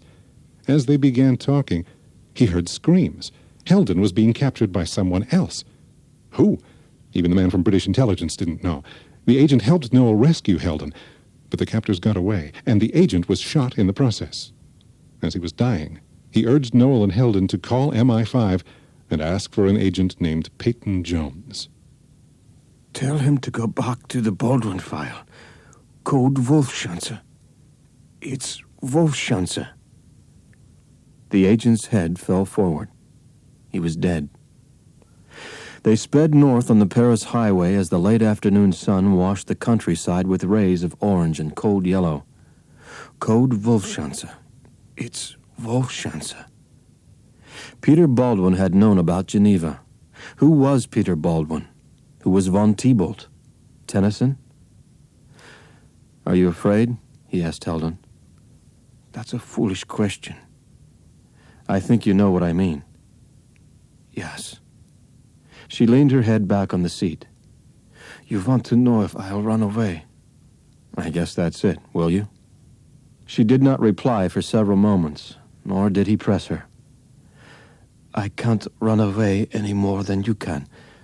Morality and fear aside, it's simply not practical. They'd find us. They'd kill us. The Rache, the Odessa, now Wolfschanze. 3 hunters who stalk each other as well as us. It's got to end. Do we agree? We don't get in touch with this Peyton Jones. We agree. MI5 will look for us. They had a man on us. They'll find out he was killed. There'll be questions. Which we can't answer. We were followed. We did not follow. She reached over and touched his arm. I'm sorry for you, though. Why? Because now you're running with us. You're one of the children now. The verwünschte Kinder. The damned. She withdrew her hand. You should go to Berlin. I know. We've got to move quickly. Kessler has to be reached. We'll make Zurich work, he said. You can stop running soon. We can all stop. Their hotel room in the town of Argentoya overlooked the Seine, with a small balcony beyond the glass doors directly above the river. They stood for a few minutes in the night air, his arm around her, both of them looking down at the dark waters. Neither spoke. Comfort was in their touch. There was a knock on the door. Helden tensed. He smiled and reassured her. Relax. While you were washing up, I ordered a bottle of brandy. She returned his smile and breathed again. You should really let me do that. Your French is quite impossible. I can say Remy Martin, he said, releasing her. Where I went to school, it was the first thing we learned. Holcroft took the tray from the waiter and stood for a moment watching Heldon. She had closed the doors to the balcony and was staring out the windows at the night sky. She was a private woman, a lonely woman, and she was reaching out to him. "Right this way, mademoiselle," said Noel, carrying the tray to the small bureau across the room and placing it on top. "Would the lady care for a table by the water?" He moved a small chaise in front of the glass doors and faced her, smiling and bowing. "If the lady would care to be seated, brandy will be served and the fireworks will begin. The torchbearers on the boats await only your presence." "But where will you sit, my attractive garçon?" "At your feet, lady." He leaned over and kissed her, holding her shoulders, wondering if she would withdraw or push him away. Whatever he expected, he was not prepared for what occurred. They stood together, and a strange thing happened. She began to tremble. Her fingers crept around his neck and dug into his flesh, holding him fiercely, as if she were afraid he might move away. He could hear the sobs that came from her throat, feel the convulsions that gripped her. He moved his hands to her waist and gently pulled his face from hers, forcing her to look at him. She was crying. She stared at him for a moment. Pain was in her eyes, a hurt so deep Noel felt he was an intruder watching a private agony. "What is it? What's the matter?" "Make the fear go away," she whispered plaintively. "I can't be alone. Please, make it go away." He pulled her to him, cradling her head against his chest, her hair beneath his face soft and lovely, as she was soft and lovely. "You're not alone, Heldon. Neither am I." She sat back on the chaise, her slip serving as a negligee. She sipped the brandy. Noel was on the floor beside her, leaning against the small couch, his shorts and open shirt taking the place of a bathrobe. They held hands and watched the lights of the boats shimmering on the water. He turned his head and looked at her. "Feeling better?" "Much better, my darling. You're warm and gentle, and you laugh easily. I'm terribly fond of you, Noel Holcroft, and I'm not sure that's such a good thing." "Why?" "Because we'll say goodbye, and I'll think of you." "What are you trying to say? Thanks for a lovely evening and goodbye?" "No, my darling, not like that." She hesitated. "There's so much to do. In the car, I said I felt sorry for you because you had no training. I've spoken with Johann. He told me to teach you what I could until the two of you can meet. I want you to listen to me, Noel. Try to remember everything I tell you." "What?" Holcroft felt the strength of her grip and saw the concern in her eyes. "You're going to Berlin. I want you back." With those words, she began. There were moments when Noel thought he might smile or worse, laugh, but her intensity kept him in check. She was deadly serious. So he listened and tried to remember. Everything. "There's no time to get false papers. They take days. You have money. Buy an extra seat on the plane. And don't eat or drink anything you didn't bring with you." Her words poured forth, describing tactics, defining methods, telling him how to invent his own variations. False names were to be used, rooms switched daily, hotels changed twice a week. Phone calls were to be placed from public booths, never from hotel rooms, never from residences. A minimum of 3 changes of outer clothing were to be carried. Shoes were to have rubber soles. They were best for running with a minimum of sound, for stopping and starting quickly, and walking silently. If questioned, he was to lie indignantly but not arrogantly, and never in a loud tone of voice. "Remember," she said, "you're the amateur. They're the professionals. Use that position. Turn your liability into an asset. The amateur does the unexpected, not because he's clever or experienced, but because he doesn't know any better. Do the unexpected rapidly, obviously as if confused. Then stop and wait. A confrontation is often the last thing surveillance wants. But if he does want it, you might as well know it. Shoot. You should have a silencer. We'll get you one in the morning. I know where." She saw the astonishment in his eyes. "I'm sorry," she said, leaning forward, smiling sadly, and kissing him. A man answered the telephone, the voice deep and soft. "Mr. Kessler? Dr. Kessler?" Noel asked. As Heldon had instructed, he was making his first contact with Eric Kessler from a public phone booth and not from his Berlin hotel room. "I cannot cure any diseases, sir," came the pleasant reply in English. "But the title is correct. What can I do for you?" "There's a confidential matter to discuss that concerns the two of us. Could you possibly meet me tonight?" "You want to see me tonight? This matter must indeed be urgent. I'd ask you to my house, but I'm afraid I have guests. There's a locale on the Kurfürstendamm. It's often crowded, but they have a quiet booth in the back, and the manager knows me. See you at 9 o'clock. "I'll be there, thanks." Holcroft put the phone back in its cradle, swept by the sudden feeling of confidence. If the man matched the voice over the telephone, Eric Kessler was intelligent, humorous, immensely likable. What a relief. His attention was suddenly drawn to a man in a black leather jacket halfway down the short block. He stood in front of a bookstore, but he was not interested in the pornography displayed in the window. Instead, he was staring directly at Noel. As their eyes met, the man turned away. Was he one of the enemy? Noel had to find out. He hurried down the street. He reached the corner and turned right, walking swiftly into a crowd of spectators watching two life-size plastic mannequins performing the sex act on a black bearskin rug. Holcroft was jostled. His attaché case was crushed against his leg.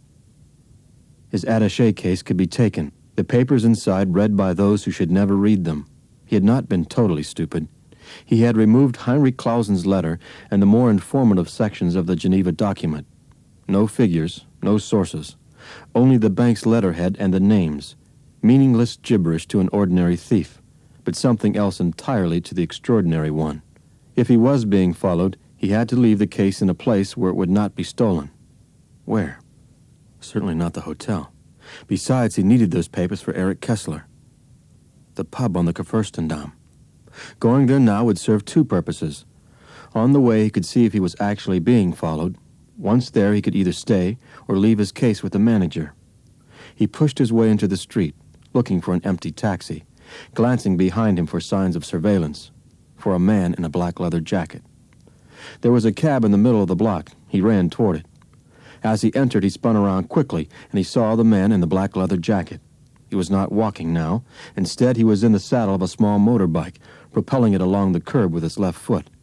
He stopped, turned away, pretended to be talking with someone on the sidewalk. The pretense was too obvious. Noel climbed in the cab and gave the name and address of the pub. They drove off. He paid the driver and got out of the cab, making sure he could be seen by the man on the motorbike, who had stopped down the block. He walked casually across the pavement to the pub and went inside. He stood on a platform staircase and studied the restaurant. The ceilings were high, the dining area on a lower floor. The place was half full. Layers of smoke were suspended in the air, and the pungent smell of aromatic beer drifted up the staircase. From the speaker system, Bavarian beer music could be heard. The wooden tables were placed in ranks throughout the central area. The furnishings were heavy, massive. Holcroft descended the stairs to a lectern at the bottom and spoke to a heavy-set man behind it. "Pardon me, do you speak English?" The man looked up from the reservation book in front of him. "Is there a restaurateur in Berlin who doesn't, sir?" Noel smiled. "Good. I'm looking for the manager." "You've found him. What can I do for you? Do you wish a table?" "I think one's been reserved. The name is Kessler." The manager's eyes showed immediate recognition. "Oh, yes. He called not 15 minutes ago. But the reservation was for 9 o'clock. It's only—" "I know," interrupted Holcroft. "I'm early. You see, I've got a favor to ask." He held up the attaché case. "I brought this for Professor Kessler. Some historical papers lent him by the university in America where I teach. I have to meet some people and wondered if I could leave it here." "Of course." The manager turned and carried the attaché case toward a closed door under the staircase. Noel stood for a moment considering what to do next. No one had entered since he had arrived. That meant the man in the leather jacket was outside, waiting for him. It was time to bait the trap, time to corner that man. He pushed open the door and walked onto the sidewalk. The Kurfürstendamm was lit up. The air was cold, and in the sky above the moon was circled by a rim of mist. He started walking to his right, his hands in his pockets to ward off the chill. He passed the motorbike on the curb and continued to the corner. Ahead, perhaps 3 blocks away, on the left side of the Kurfürstendamm, he could see the outlines of the enormous Kaiser Wilhelm Church, floodlights illuminating the never-to-be-repaired bombed-out tower, Berlin's reminder to itself of Hitler's Reich. He would use the church as his landmark. He continued walking along the tree-lined pavement, slower than most of the strollers around him, stopping frequently in front of store windows. He checked his watch at regular intervals, hoping to give the impression that the minutes were important, that perhaps he was pacing himself to reach a rendezvous at a specific time. Directly opposite Kaiser Wilhelm Church, he stood for a while at the curb, under the glare of the streetlight. He glanced to his left. 30 yards away, the man in the black leather jacket turned around, his back to Holcroft, watching the flow of traffic. Noel started up again, his step faster now. He came to another corner and looked up at the street sign, Schönbergstrasse. He waited for a break in the traffic and crossed the street. He turned right on the sidewalk, staying close to the curb, excusing himself through the strollers. He reached the end of the block, crossed over into the next, and slowed his walk. He stopped and checked on his watch with growing concentration. He saw the man in the leather jacket twice. Noel proceeded into the 3rd block. No more than 50 feet from the corner, there was a narrow alley. The alley was dark and dotted along its sides with shadowed doorways. The darkness and the length were uninviting, obvious deterrents for pedestrians during the evening hours. But this alley, at this time, was the trapping ground, an unlit stretch of concrete and brick into which he'd lead the man who'd followed him. He continued walking down the block, past the alley, toward the corner, his pace quickening with every stride, Heldon's words resounding in his ears. Do the unexpected rapidly, obviously, as if confused. He reached the end of the block and stopped abruptly under a streetlight. As if startled, he looked around, pivoting on the sidewalk, a man undecided but one who knew a decision must be made. He started back toward the alleyway and suddenly broke into a run, colliding with pedestrians entering the alley, a man in panic. He ran until he was at midpoint in the alley. There was a delivery entrance of some sort, a wide metal door. He lunged toward it, spinning into the corner, his back pressed against steel and brick. He put his hand into his jacket pocket and gripped the handle of the automatic. The wait was not long.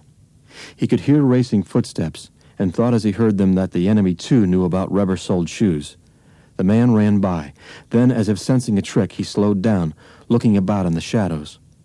Noel stepped out of his hidden corner, his hand in his jacket pocket. I've been waiting for you. Stay right where you are. He spoke intensely, frightened at his own words. I've got a gun in my hand. I don't want to use it, but I will if you try to run. You're a pig. You can kill me, but we will stop you. Who are you? Does it matter? Just know that we will stop you. You're with the Rache, aren't you? In spite of the darkness, Noel could see an expression of contempt on the man's face. The Rache, he said. Terrorists without a cause. Butchers. I'm no part of the Rache.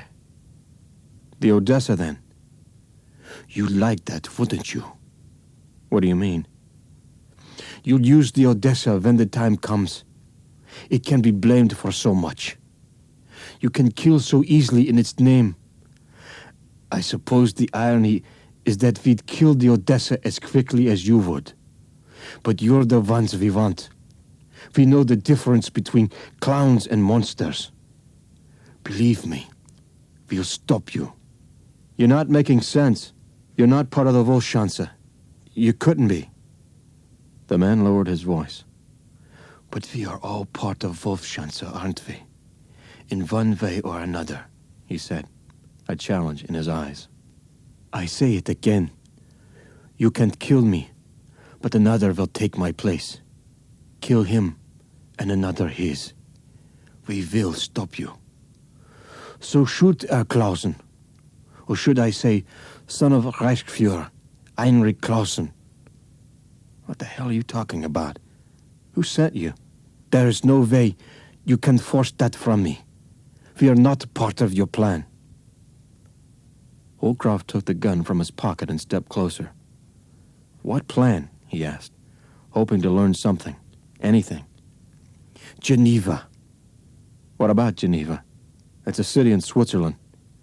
We know everything, and it's finished. You won't stop the Eagles. Not this time. We will stop you. Eagles? What Eagles? Who's we? Never. Pull the trigger. I won't tell you. You won't trace us. Noel was perspiring, though the winter night was cold. Nothing this enemy said made sense. It was possible that an enormous error had been made. The man in front of him was prepared to die, but he was not a fanatic. There was too much intelligence behind the eyes. Why do you want to stop Geneva? Wolfschanze doesn't want to stop it. You must know that. Not your Wolfschanze, but we can put that fortune to great use. No, if you interfere, there won't be anything. The money will go back into the ground for another 30 years. The unknown enemy drew himself up in the shadows. That's the flaw, isn't it? You put it so well. Back in the ground. But if I may be permitted, there'll be no scorched earth then. No what? No scorched earth. The man stepped backward. We've talked enough. You've had your chance. You have it still. You can kill me, but it will do you no good. We have the photograph. We're beginning to understand. The photograph?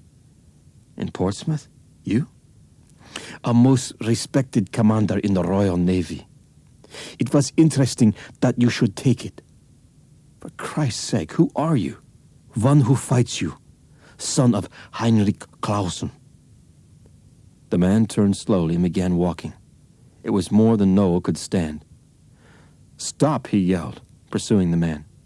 Then, grabbing his shoulder with his left hand, the man spun around.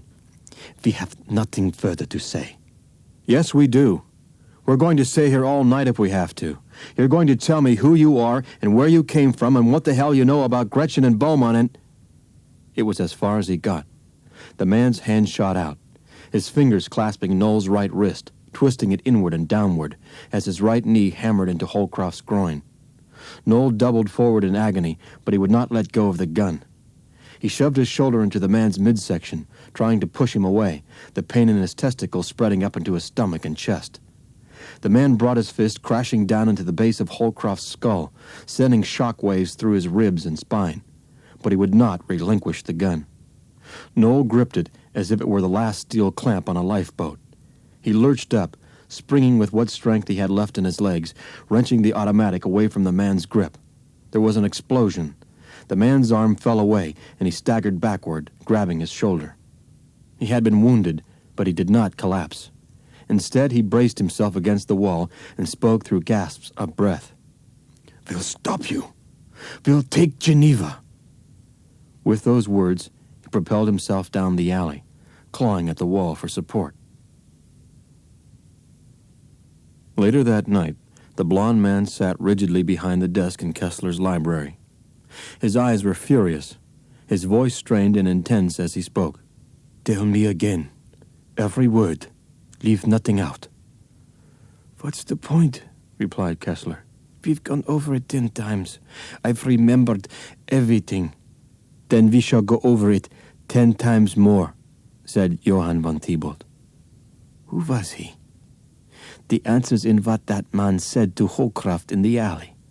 I'm certain of it. According to Holcroft, the man wasn't afraid to die. What was it?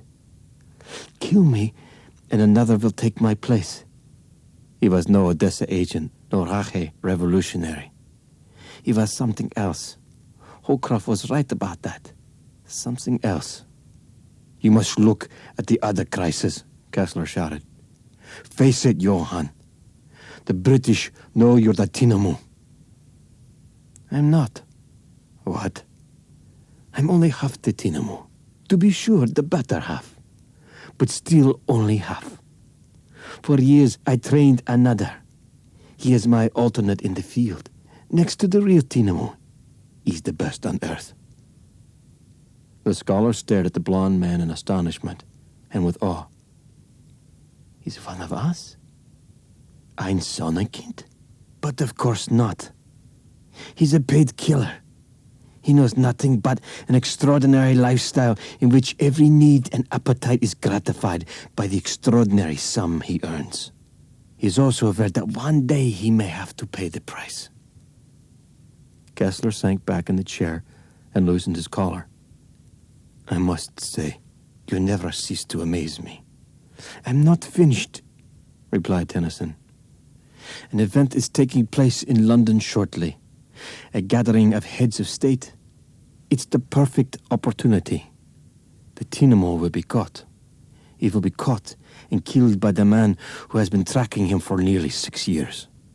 A man who, for his own protection, wants no credit, wants no mention of his name, who calls in the intelligence authorities of his adopted country.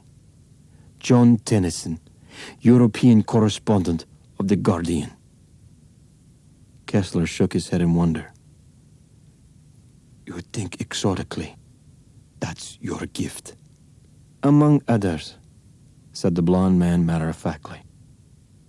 Now from the beginning, we will write down everything Holcroft told you about the men in the alley. The scholar sighed. Very well. 40 minutes passed. Tennyson looked down at the pages in front of him. He tapped his finger at something he had written down. Here, your Wolfschanze. Your Wolfschanze.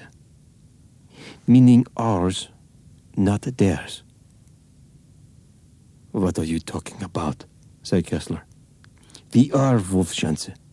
The men of Wolfschanzen are Sonnenkinder. The blond man's upper body tensed. He leaned back in the chair, his sculptured face twisted in concentration, his cold eyes staring rigidly at the words on the paper.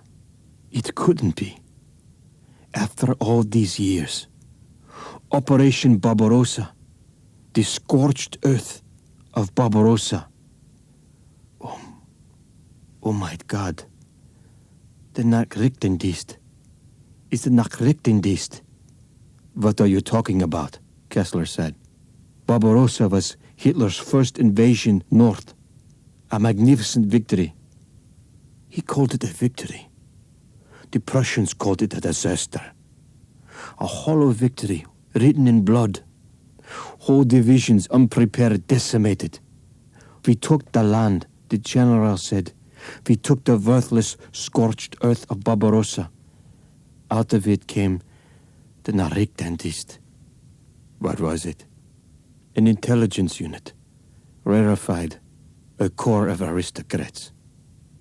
It loathed Hitler. It hated the commanders of the Luftwaffe. All were called butchers and clowns.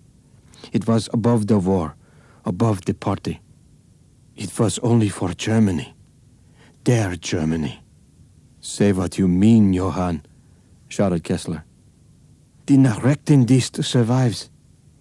It's the intruder. It wants to destroy Geneva. It will stop at nothing to abort the Fourth Reich before it's born. Noel was glad to get back to Paris and reassure Helden that Erich Kessler had agreed to be a part of the Covenant.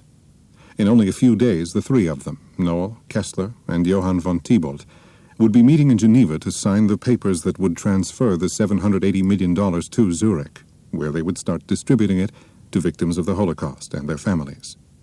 But Noel and Helden were both worried about the violence that kept following him. The man in the alley had said he was not a part of Odessa or the Rache. Who then was responsible for Richard Holcroft's death? For the abduction of Helden at the carnival in Montereau? For the strychnine that had been slipped into the wrong passenger's drink on the plane from Geneva?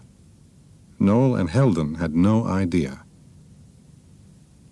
Noel waited until Helden left for work before placing the phone call to Miles in New York. Their night had been filled with love and comfort. The telephone rang. Yes, operator, this is Mr. Fresca, Noel said, using the alias he had decided to assume. I'm calling Lieutenant Miles. Interpol reach you? Said the man whose voice had no matching face for Noel. Reach me? There are men following me, if that's what you mean. I think it's called a trace. Put out by you? That's right. What the hell are you doing? Trying to find you. Trying to get you information I think you should have. It concerns your mother. Noel felt a sharp pain in his chest. What about my mother? She ran, Miles said. I'll give her credit. She's damn good. It was a very professional skip. She went the Mexican route, and before he could say Alternate Holcroft, she was a little old lady on her way to Lisbon with a new name and a new passport. Unfortunately, those tactics are outdated. We know 'em all. Maybe she thought you were harassing her, said Noel, with little conviction. There's no harassment, and whatever her reasons, she better realize that someone else is aware of them. She was being followed by a man we couldn't place in any file anywhere. His papers were as counterfeit as hers. We had him picked up at the airport in Mexico City. Before anyone could question him, he slipped a cyanide capsule in his mouth.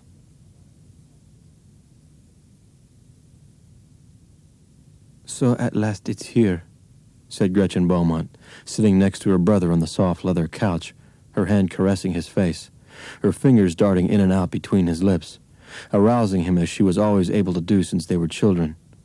But he could not succumb. When he did, it would be the last act of a secret ritual that had kept him pure and untangled since he was a child. He held her shoulders and gently pushed her back on the couch. It's here, he said. I'll leave about 6 in the morning for Heathrow, for the first plane to Paris. What will you tell Holcroft? He believes your husband was an Odessa agent. That's what he told Kessler. I'll play on his assumptions. I'll think of something startling, something that will stun him, convince him I'm holier than John the Baptist. Then I'll turn the tables, make him feel he must convince me he's worthy of Geneva, worthy of using those millions of dollars wisely. It's psychologically vital that he be put in that position. His dependency on me must grow. Gretchen locked her legs against his hand and held his wrist. The grip was abrupt and sexual. You can excite me with words, but you know that, don't you? In a while, my love, my only love, we've got to talk. Tennyson dug his fingers into his sister's leg. She moaned. While Holcroft was here, did he mention Peter Baldwin? Not a word. I never thought he would, not if I was playing my part right. I was an unbalanced, resentful wife. He didn't want to frighten me, nor did he wish to give me information dangerous to Geneva. Tennyson nodded. They had projected accurately. What was his reaction when you talked about me? I simply told him you spoke for the Fontaines. Why did Baldwin try to intercept him in New York? I've pieced it together. Baldwin operated out of Prague, an MI6er, whose allegiance many said was to the highest bidder. He sold information to anyone, until his own people began to suspect him. They fired him, but didn't prosecute because they couldn't be sure. In addition, he was a courier specialist. While in Prague, he heard rumors of a great fortune being held in Geneva. Nazi spoils. Baldwin checked out everything to the finest point. It was the way he worked. Once he had Manfredi's name, the rest was patient observation, and money spread cautiously within the bank. His break came when he heard that Manfredi was setting up contact with a heretofore unheard-of American named Holcroft. Why? He studied Holcroft and found the mother. She was Manfredi's strategy, Gretchen broke in. From the beginning, agreed Tennyson, nodding. He convinced Clausen she had to leave Germany. She had money of her own and moved in moneyed circles. She could be of great use to us in America. With Clausen's help, she came to accept that, but she was essentially Manfredi's creation. Underneath that gnome's benign appearance, said Gretchen, was a Machiavelli, Without that kindly innocence of his, I doubt he'd ever have got away with it.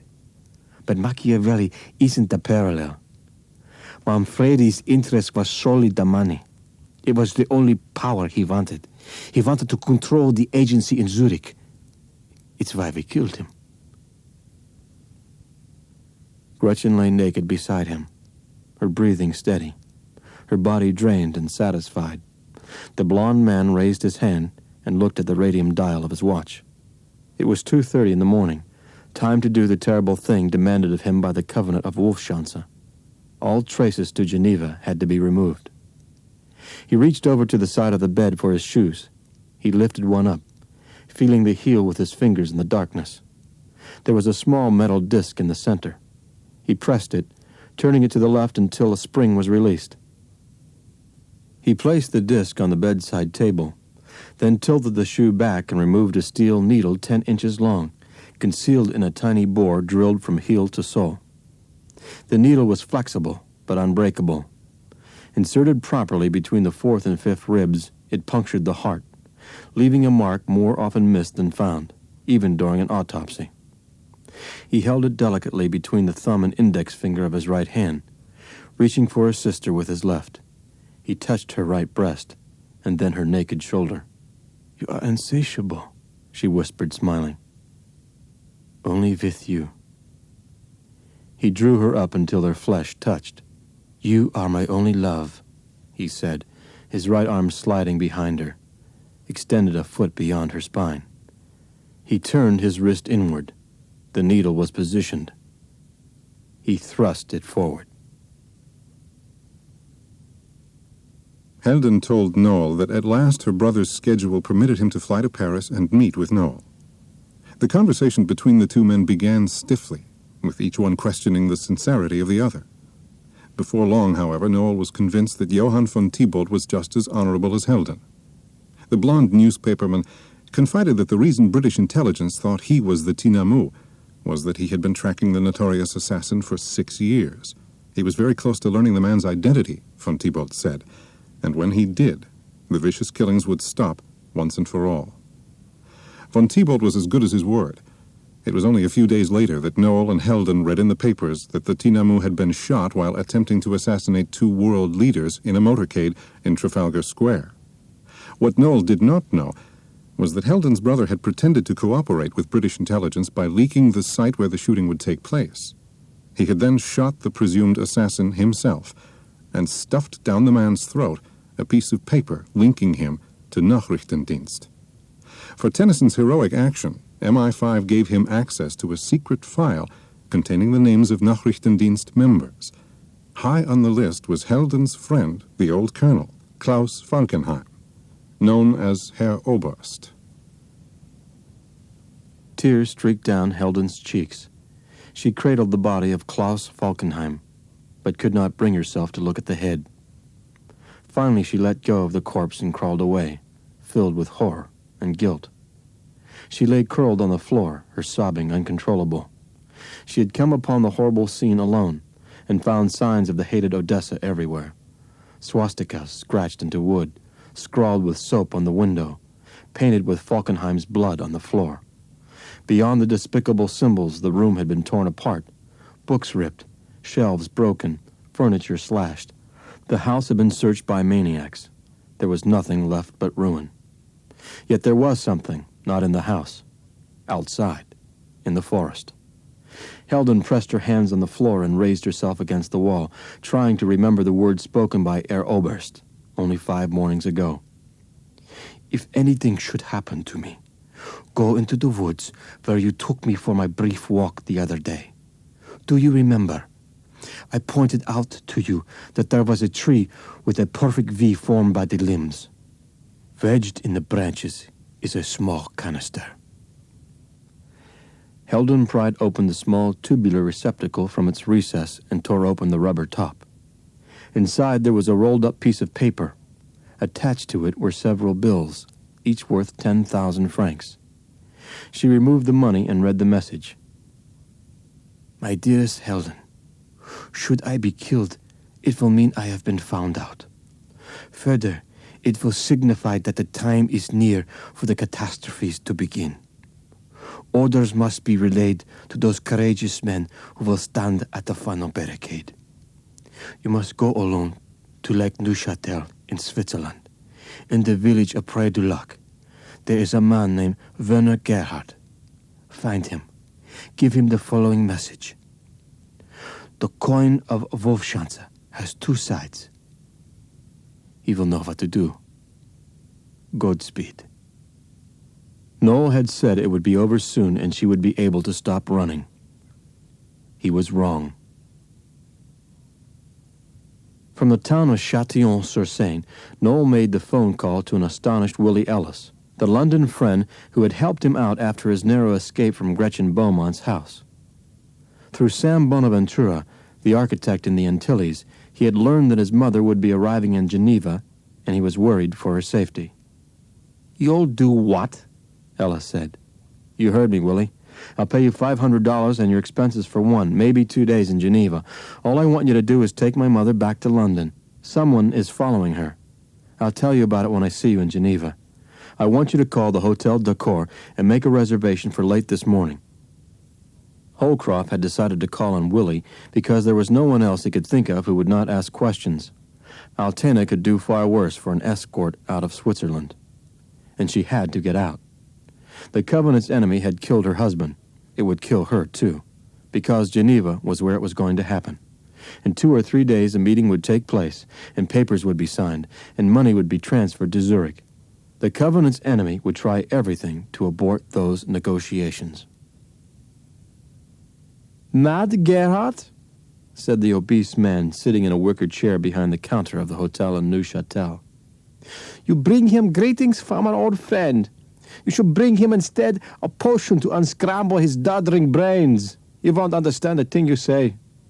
"I didn't know," replied Heldon, overwhelmed by a feeling of despair. "Yeah, see for yourself. He'll no doubt be in the square, singing his little songs and feeding the pigeons." She saw him sitting on the stone ledge of the circular fountain in the village square. He was oblivious of the passers-by, who intermittently glanced down at him, more often in revulsion than intolerance. His clothes were frayed, the tattered overcoat soiled with droppings. His skin was pallid and drawn, marred by spider veins, and he wore thick steel-rimmed glasses that moved from side to side in rhythm with his trembling head. His hands shook as he reached into a paper bag, taking out breadcrumbs and scattering them, attracting scores of pigeons that cooed in counterpoint to the high-pitched sing-song words that came from the old man's lips. Heldon felt sick. He was only a remnant of a man. He was beyond senility. She approached and sat beside him, aware that several people in the square looked at her as if she too were feeble-minded. She spoke quietly. "Gerhard, I've traveled a long way to see you." "Such a pretty lady, a pretty, pretty lady." "I come from Herr Falkenheim. Do you remember him?" "Falken's home. Falken's hurt my pigeons.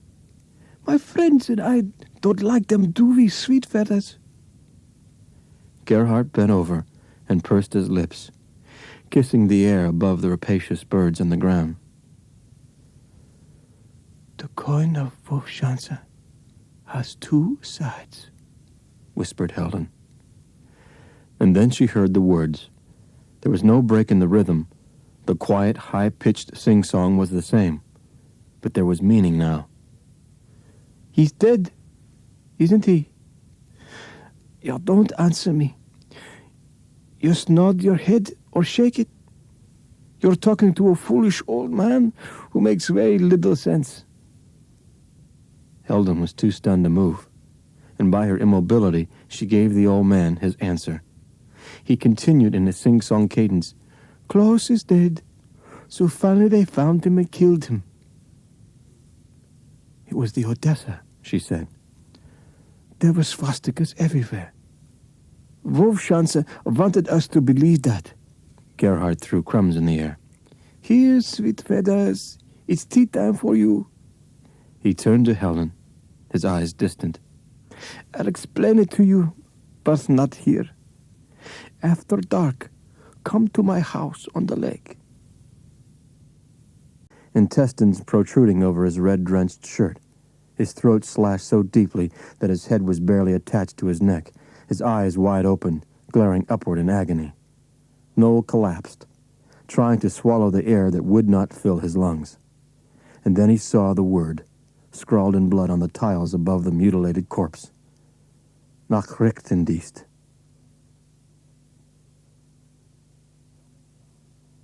Heldon found the path 3 kilometers beyond the fork in the road leading out of Pré du Lac.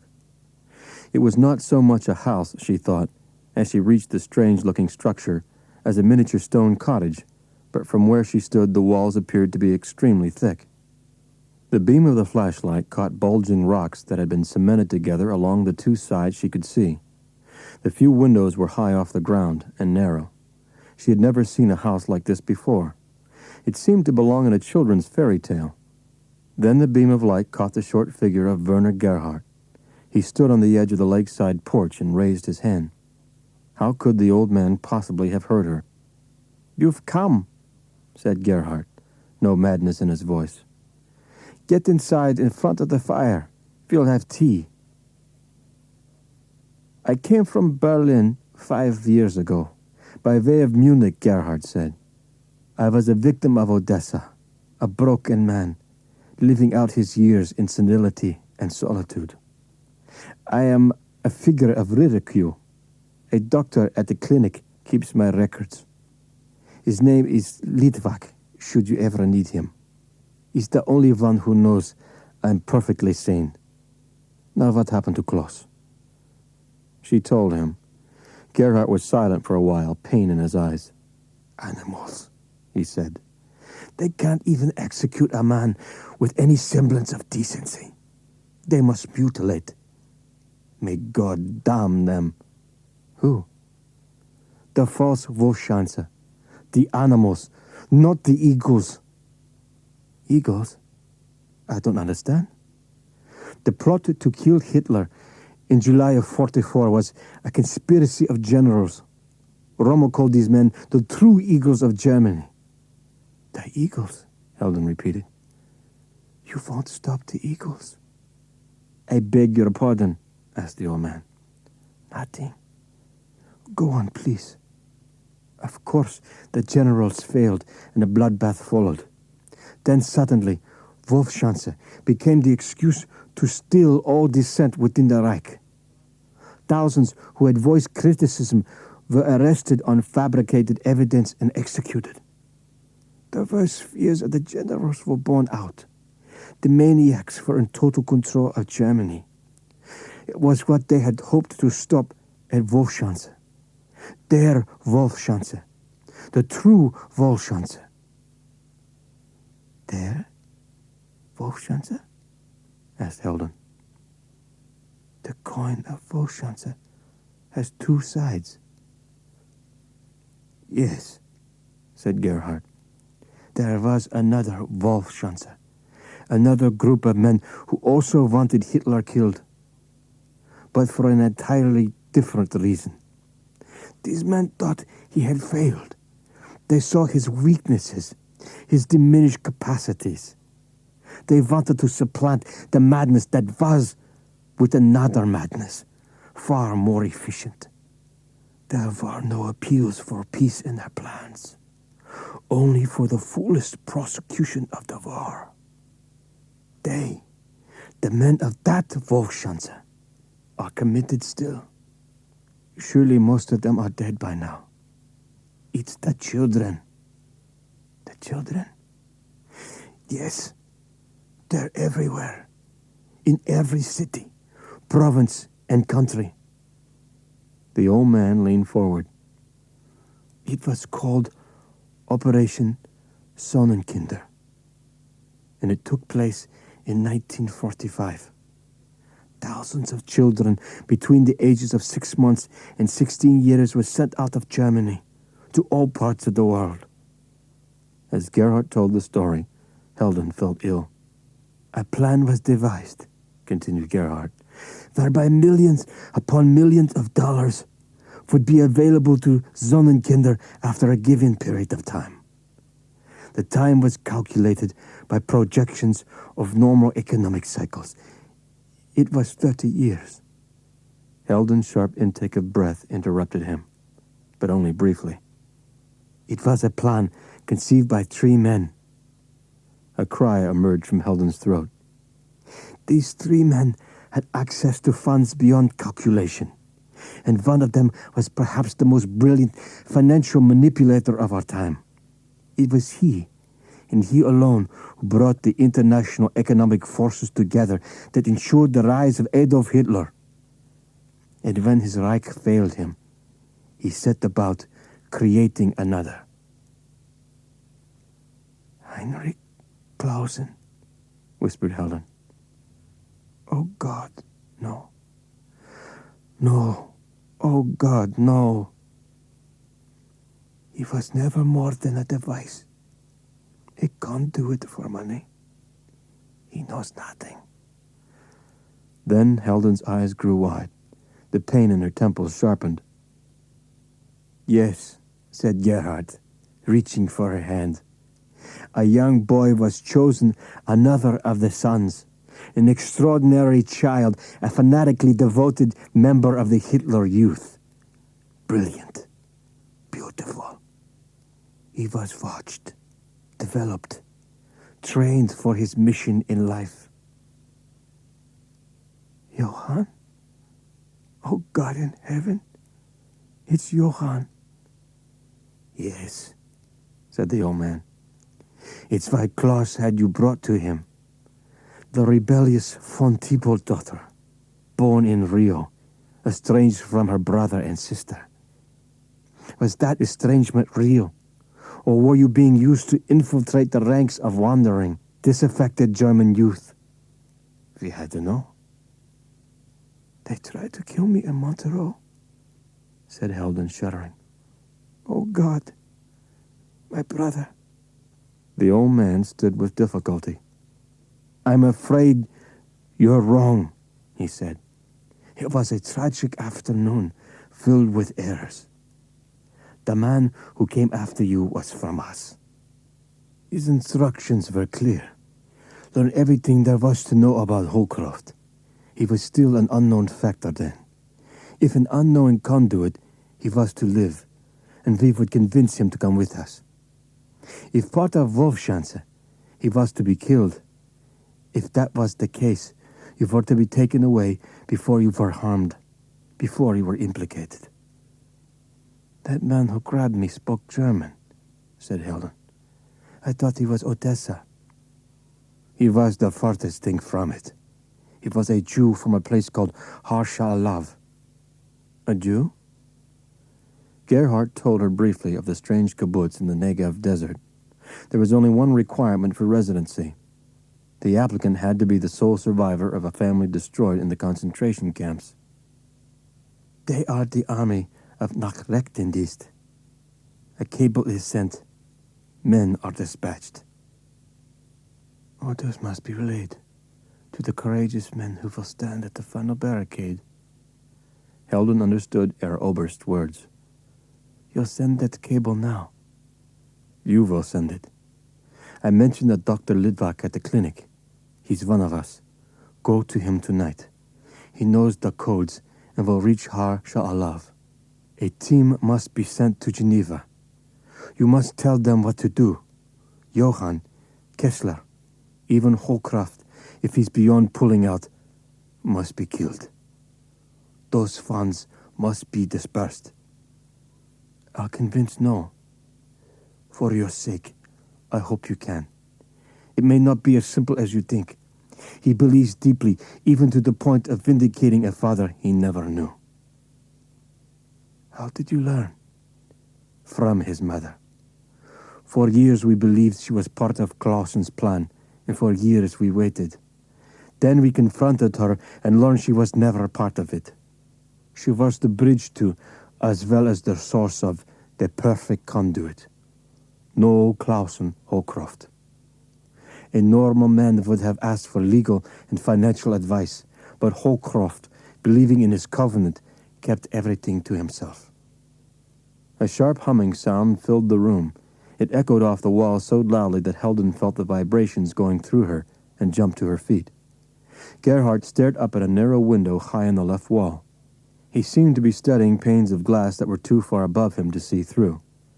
"There's a night mirror that picks up images in the black light," said Gerhardt. "It's a man." He walked to the desk, took out a small pistol, and handed it to Heldon.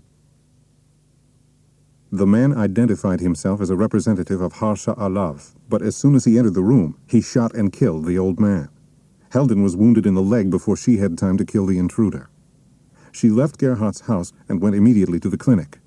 Litvak attended to her leg, but he told her it was too late to contact the kibbutz in Israel. The place had been entirely destroyed.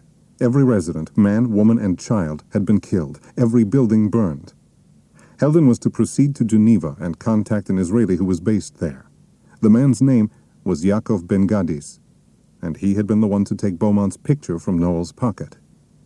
Now he had the urgent task of stealing from Heldon's brother the only existing list of the Sonnenkinder, the people of the Fourth Reich who would be called into action as soon as the funds were transferred to Zurich. As she was attempting to get to Geneva from a small airfield at Neuchâtel, Heldon met Altena Holcroft, who was also trying to get a flight. Together, the two women made their way to the apartment where Ben Gadis was staying. The door was opened by a slender man with dark skin and very dark eyes. He was neither tall nor short, but he emanated raw physical power.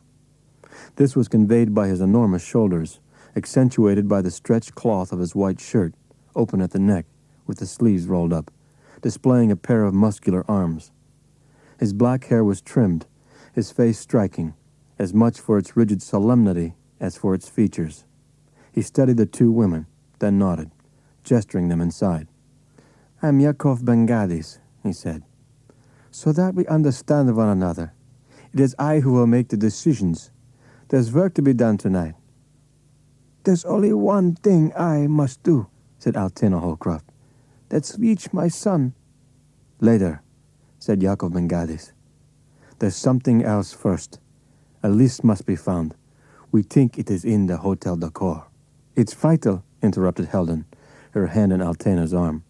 "As vital as reaching your son," continued Yaakov, staring at the Holcroft woman. "And I need a decoy."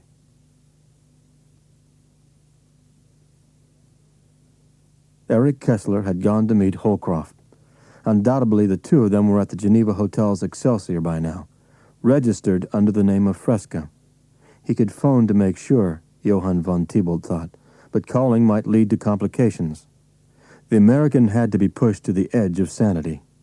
His friend Ellis from London murdered, his mother nowhere to be found. It was shortly past 3 o'clock in the morning, and the mother had not been located. He had to find her. Kill her, von Thibault thought. There were 6 hours to go before the conference at the bank. At any moment, from out of the crowd, from a taxi in traffic, or on a staircase, or in a corner, she might confront her son and scream the warning. "Betrayal! Stop! Abandon Geneva!" That could not happen. Her voice had to be stilled, the programming of her son carried out. Quite simply, she had to die tonight, all risks eliminated with her death. And then another death would follow quickly, quietly.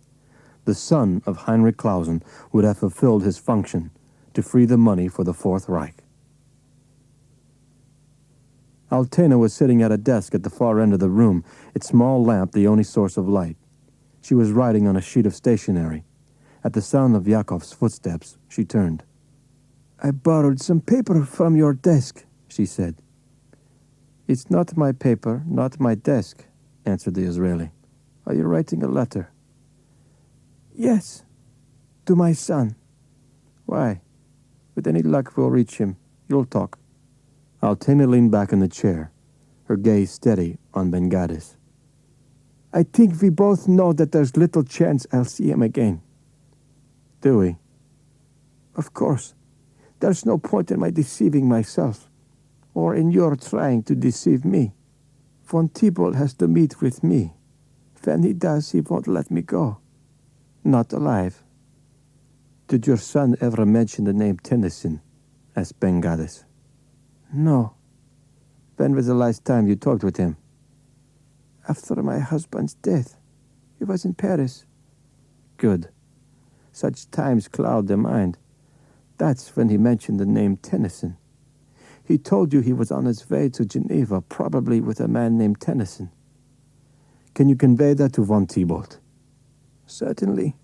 But will he accept it? He has no choice. He wants you. I want him. Make the call. And remember, you're close to hysteria. Throw him off balance with your voice. Can you do it? Just listen, said Altena, reaching for the phone. Vous êtes très aimable. Nous vous téléphonerons dans une demi-heure. Merci. Kessler hung up the telephone, shaking his head at Noel, who stood by the window of the Excelsior suite. Nothing. Your mother didn't call the D'accord. They're certain? There have been no calls at all for a Mr. Holcroft. I even checked with the switchboard, in case the desk clerk had stepped out for a moment or two. Where is she? She should have called hours ago. And Heldon. She said she'd phone me Friday night. God damn it, Saturday morning. Nearly 4 o'clock, said Eric. You really should get some rest. Johann's doing everything he can to find your mother. He's got the best people in Geneva working for us. Holcroft nodded slowly, his voice tired, his mind exhausted. It's the not knowing, not hearing that drives me crazy. I know it's been difficult for you, but it will be over soon. Everything will be fine. Eric smiled. I'm going to wash up. Noel went to the window. Geneva was asleep. Through how many windows had he looked out at the sleeping cities at night? Too many. Nothing is as it was for you. Nothing. Holcroft frowned. Nothing. Not even his name. His name. He was registered as Fresca. Not Holcroft, but Fresca. That was the name Heldon was to call. He spun around toward the telephone. There was no point in having Eric make the call. The D'accord operator spoke English. He dialed. Hotel D'accord, bonsoir. Operator, this is Mr. Holcroft. Dr. Kessler spoke to you a few minutes ago about the messages I was expecting. I beg your pardon, monsieur. Dr. Kessler? You wish Dr. Kessler? No, he's here. He just spoke to you. God damn it, thought Noel. The woman could speak English, but she couldn't seem to understand it. Wait a minute, miss. Let me get this straight. You didn't talk with Dr. Kessler a few minutes ago? No, monsieur. Is there another operator on the switchboard? No. There are very few calls during these hours. Thank you, said Noel softly, hanging up. The water in the bathroom stopped running. Kessler stepped out. He saw Holcroft's hand on the telephone. The scholar's eyes were no longer gentle. What the hell's going on? Asked Noel. You didn't talk to the clerk or the switchboard. You must not get upset, Noel. You lied to me, roared Holcroft, grabbing his jacket off the chair and going to the bed where he had thrown his raincoat. She called me, you son of a bitch. Kessler ran to the foyer and placed himself in front of the door. She wasn't where she said she would be. We were worried. We are trying to find her, protect her, protect you. Von Thibault understands these things. He's lived with them. Let him make the decisions. Decisions? What goddamn decisions? He doesn't make any decisions for me. Neither do you. Get out of my way. Kessler did not move, so Noel grabbed him by the shoulders and threw him across the room. Holcroft raced into the hallway toward the staircase. Yakov Bengadis rearranged von Thibault's suite in the Hotel D'accord, leaving it exactly as he found it. Were he alive, Klaus Falkenheim would be appalled at what Yakov was doing. Get the list, the identities. Once the names are yours, expose the account for what it is. Cripple the Sonnenkinder. Those had been Falkenheim's instructions. But there was another way. It had been discussed quietly among the elders of Har Shah Alav. They'd never had time to bring it to Falkenheim's attention, but it was their intention to do so. They called it the option of Har Shah Alav. It was dangerous, but it could be done. Get the list and control the millions. Don't expose the account. Steal it. Use the great fortune to fight the Sonnenkinder. Everywhere. Could it be done? He would know in 24 hours. His eyes fell on every object in the room. Everything was in place, everything as it had been, except that in his briefcase now were 11 photographs that could signify the beginning of the end for Wolfschanze. Photographs of 11 pages of names, the identities of the most trusted, most powerful Sonnenkinder across the world. Men and women who had lived the Nazi lie in deep cover for 30 years.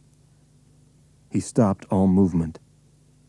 He could hear footsteps, racing footsteps, muffled by the carpet but distinguishable, running up the hotel corridor. They drew near, then came to an abrupt stop. A fist pounded against the door inches from Bengadis. "Von Thibault, let me in." It was the American. In seconds he would break down the door. Heldon limped about the apartment, forcing her leg to get used to the pain, angry that she had been left behind, but knowing it was the sensible thing to do. The telephone rang. She limped across the room to pick it up. It was an unfamiliar voice belonging to someone who would not identify himself. "Mrs. Holcroft was driven to a house on an estate 13 kilometers south of the city. I'll give you directions." Yakov could not let the pounding continue, nor Holcroft's shouted demands. The disturbance would draw attention. The Israeli twisted the latch and pressed himself against the wall. The door crashed open, the figure of the tall American filling the frame. He lunged into the room, his arms in front of him, as if prepared to repel an assault. "Von Thibault, where are you?" Holcroft was obviously startled by the darkness. Bengadis stepped silently to the side, the flashlight in his hand. He spoke rapidly, completing 2 sentences in a single breath. "Von Thibault's not here, and I mean you no harm. We are not on opposite sides." Holcroft spun around, his hands extended.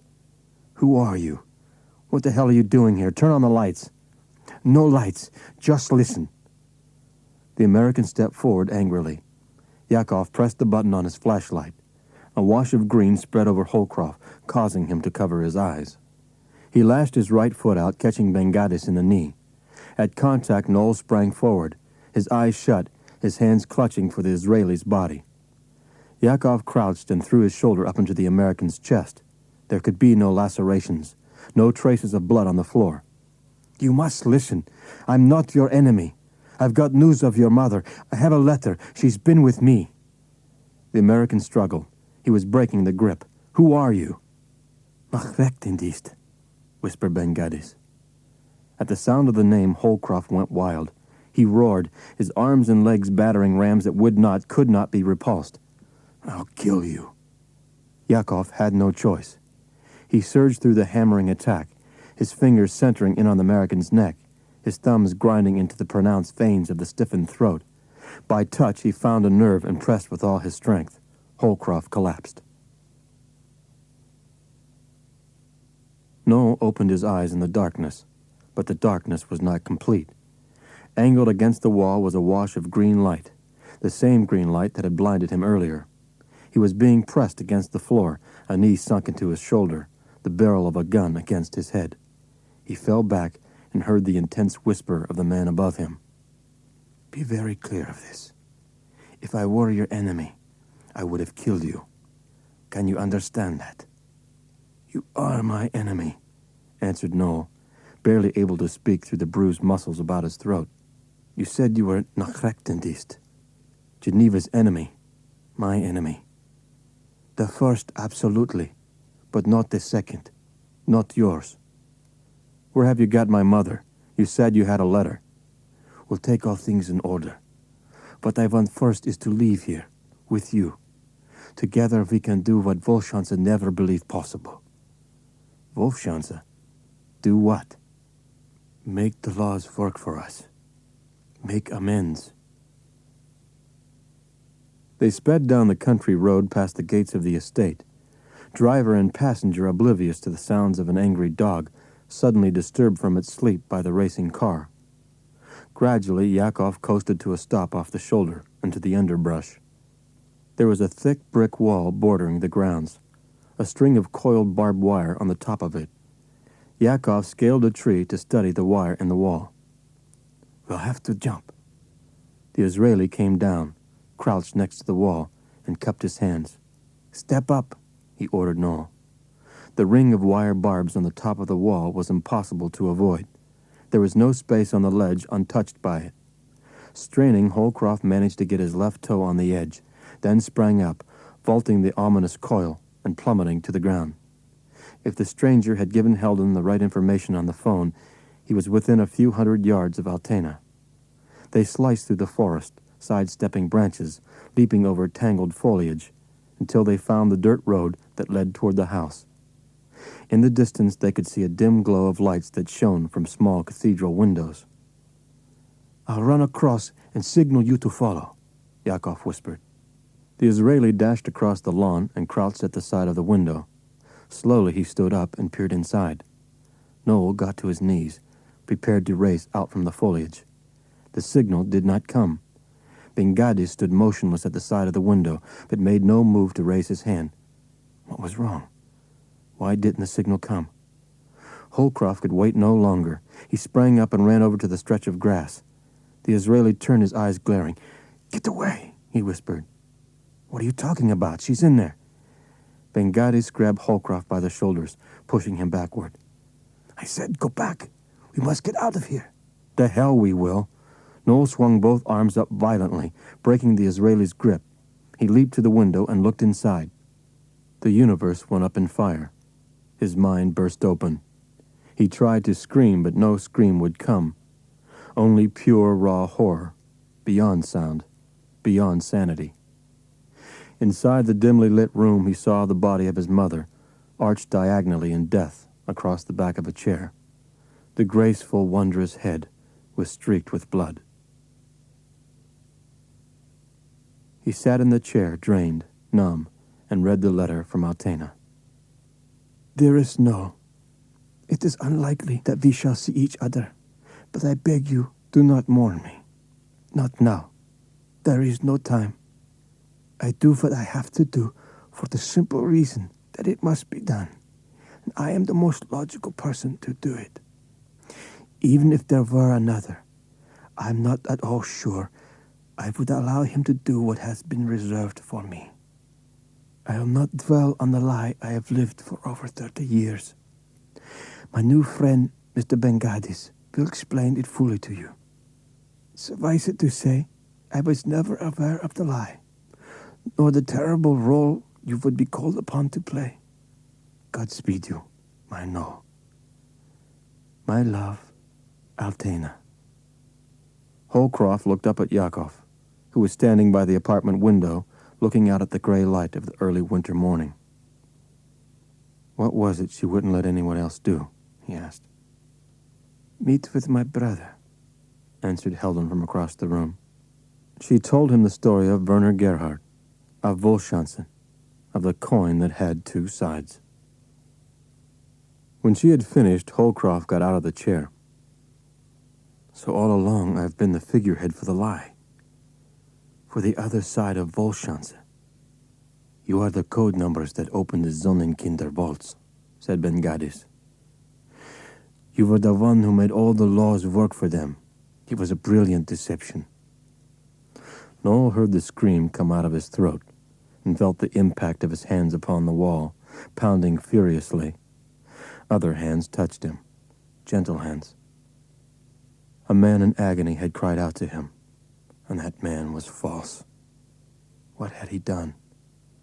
He felt tears in his eyes, and Heldon was holding him, pulling his face to hers, her gentle fingers brushing away the tears. "My darling, my only darling." "I give you the only option of Har Sha'alav," said Bengadis. "It will demand the most extraordinary discipline of which you are capable." "What is it?" "Go through with the meeting at the bank. Sign the papers." "You're out of your mind." "I'm not. We've studied the laws. You'll be required to sign a release. In it, in the event of your death, you assign all rights and privileges to the co-inheritors. When you do, you'll sign a death warrant. Sign it. It won't be your death warrant, but theirs." The three of them sat on one side of the long conference table, Holcroft in the center, Kessler on his left, and von Thibault on his right. Facing them were the two directors of La Grande Banque de Genève. In front of each man was a neat pile of legal papers, all identical and arranged in sequence. Eyes followed the typed words. Pages were turned, and more than an hour passed before the precious document had been read aloud in its entirety. The last article of record was the formal release of the account. A computer had been preset. Upon the signatures of everyone in the room, the codes would be punched, the funds made liquid, and transferred to a bank in Zurich. All signed. The director on the right picked up a telephone. "Answer the following numbers on computer bank 11. Are you ready? 6, 1, 4, 4, 2. Break 4. 8, 1, 0, 0. Break 0. Repeat, please." The director listened, then nodded. "Correct. Thank you." "It is complete, then?" asked his colleague. "It is," answered the director. "Gentlemen, as of this moment, the sum of 780 million American dollars is in your collective names at La Banque de Louvre, Zurich. May you have the wisdom of prophets, and may your decisions be guided by God." Pretending that he knew nothing of Kessler's and von Thibault's treachery was agonizing to Noel. But when they parted outside the bank, he felt he had been convincing. The three men agreed to meet in Zurich to set up the office that would disperse the funds. Noel made the trip along with Helden and Yakov Ben-Gadis, each of them driving a separate car and sticking close together. They were accompanied by a police escort. But suddenly, one of the police cars sped up close to Noel's car, pointed a rifle at him, and finally succeeded in edging him off the embankment. He felt the car roll over and over. Images, shapeless, unfocused, without meaning or definition. Outlines etched in vapor. There was only awareness, not thought, nor any memory of experience, just awareness. Then the shapeless images began to take form. The mists cleared, turning awareness into recognition. Noel saw her face above him, framed by the cascading blonde hair that touched his cheek. There were tears in her eyes. They ran down her cheeks. He tried to wipe away the tears, but he could not reach the lovely, tired face above. His hand fell, and she took it in hers. "My darling." He closed his eyes, knowing that somehow thought would come soon. The plastic surgeon who had flown from Los Angeles to operate on his unidentified patient had done a remarkable job. The face was still Holcroft's, yet not entirely. The scars that had resulted from the facial wounds were gone. In their place, slight indentations that lent a chiseled look to the features. The lines on his forehead were deeper, the wrinkles about his eyes more pronounced. There was no innocence in the slightly altered, restored face. Instead, there was a touch of cruelty. In addition to the changes, Noel had grown older, the aging process swift and painful. It had been 4 months since they had taken him from the embankment on the road just north of Fribourg, but, looking at him, one might judge the time elapsed to be nearly 10 years. Still, he had his life, and his body had sprung back under the care of Helden and the rigor of the never-ending exercises ordered by Litvak, supervised by a once formidable commando from Har Sha'alav. Yakov took pleasure in these sessions. He demanded excellence, and Holcroft met the demands. Full health was required in the physical instrument before the real training could begin.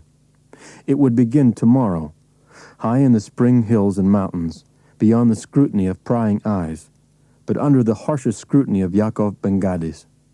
The pupil would be put through the rigors of hell until he excelled the master. "Use your fingers. They're weapons, never forget it. Scale that tree again. You're too slow. Roll out of a fall. Don't crouch." The summer months passed. The pupil was ready.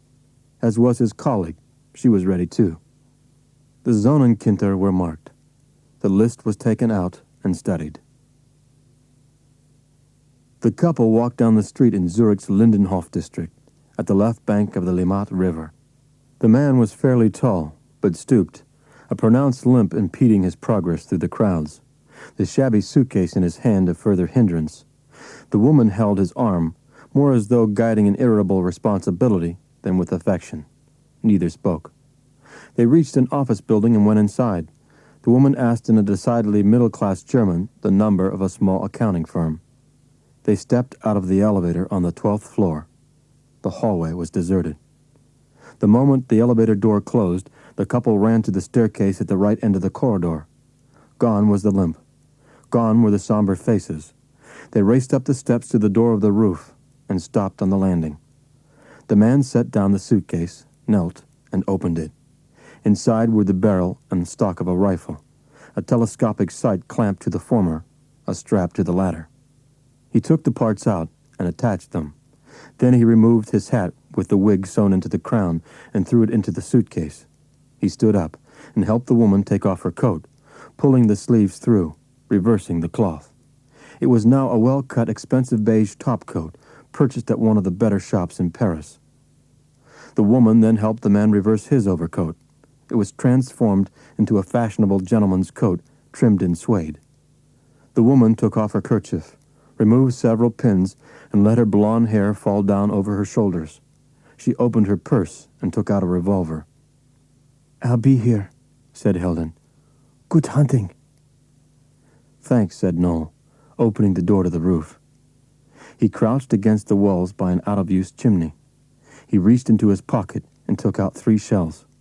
He pressed them into the chamber and slapped the bolt into firing position. Every action must have 2 alternate, split-second options. He would not need them. He would not miss. He turned and knelt by the wall. He edged the rifle over the top and put his eye to the telescopic sight.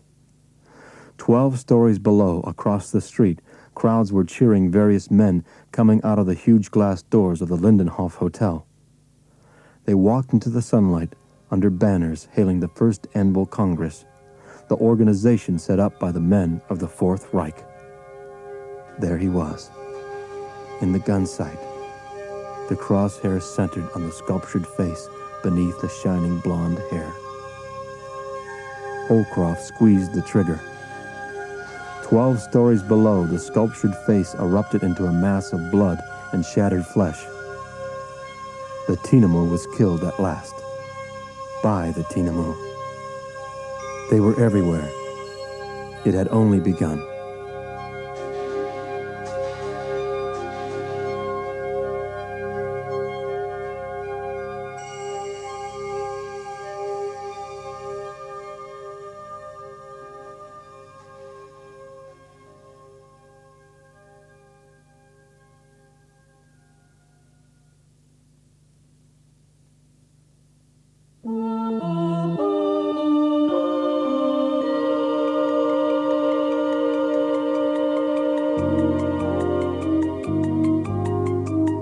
This has been a Random House Audiobooks presentation.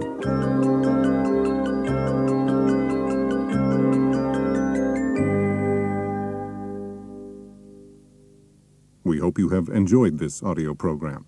Other titles by Robert Ludlum available on audio cassette from Random House are The Aquitaine Progression, read by Robert Lansing; The Icarus Agenda, read by Bruce Dern; and The Scarlatti Inheritance, read by David Dukes.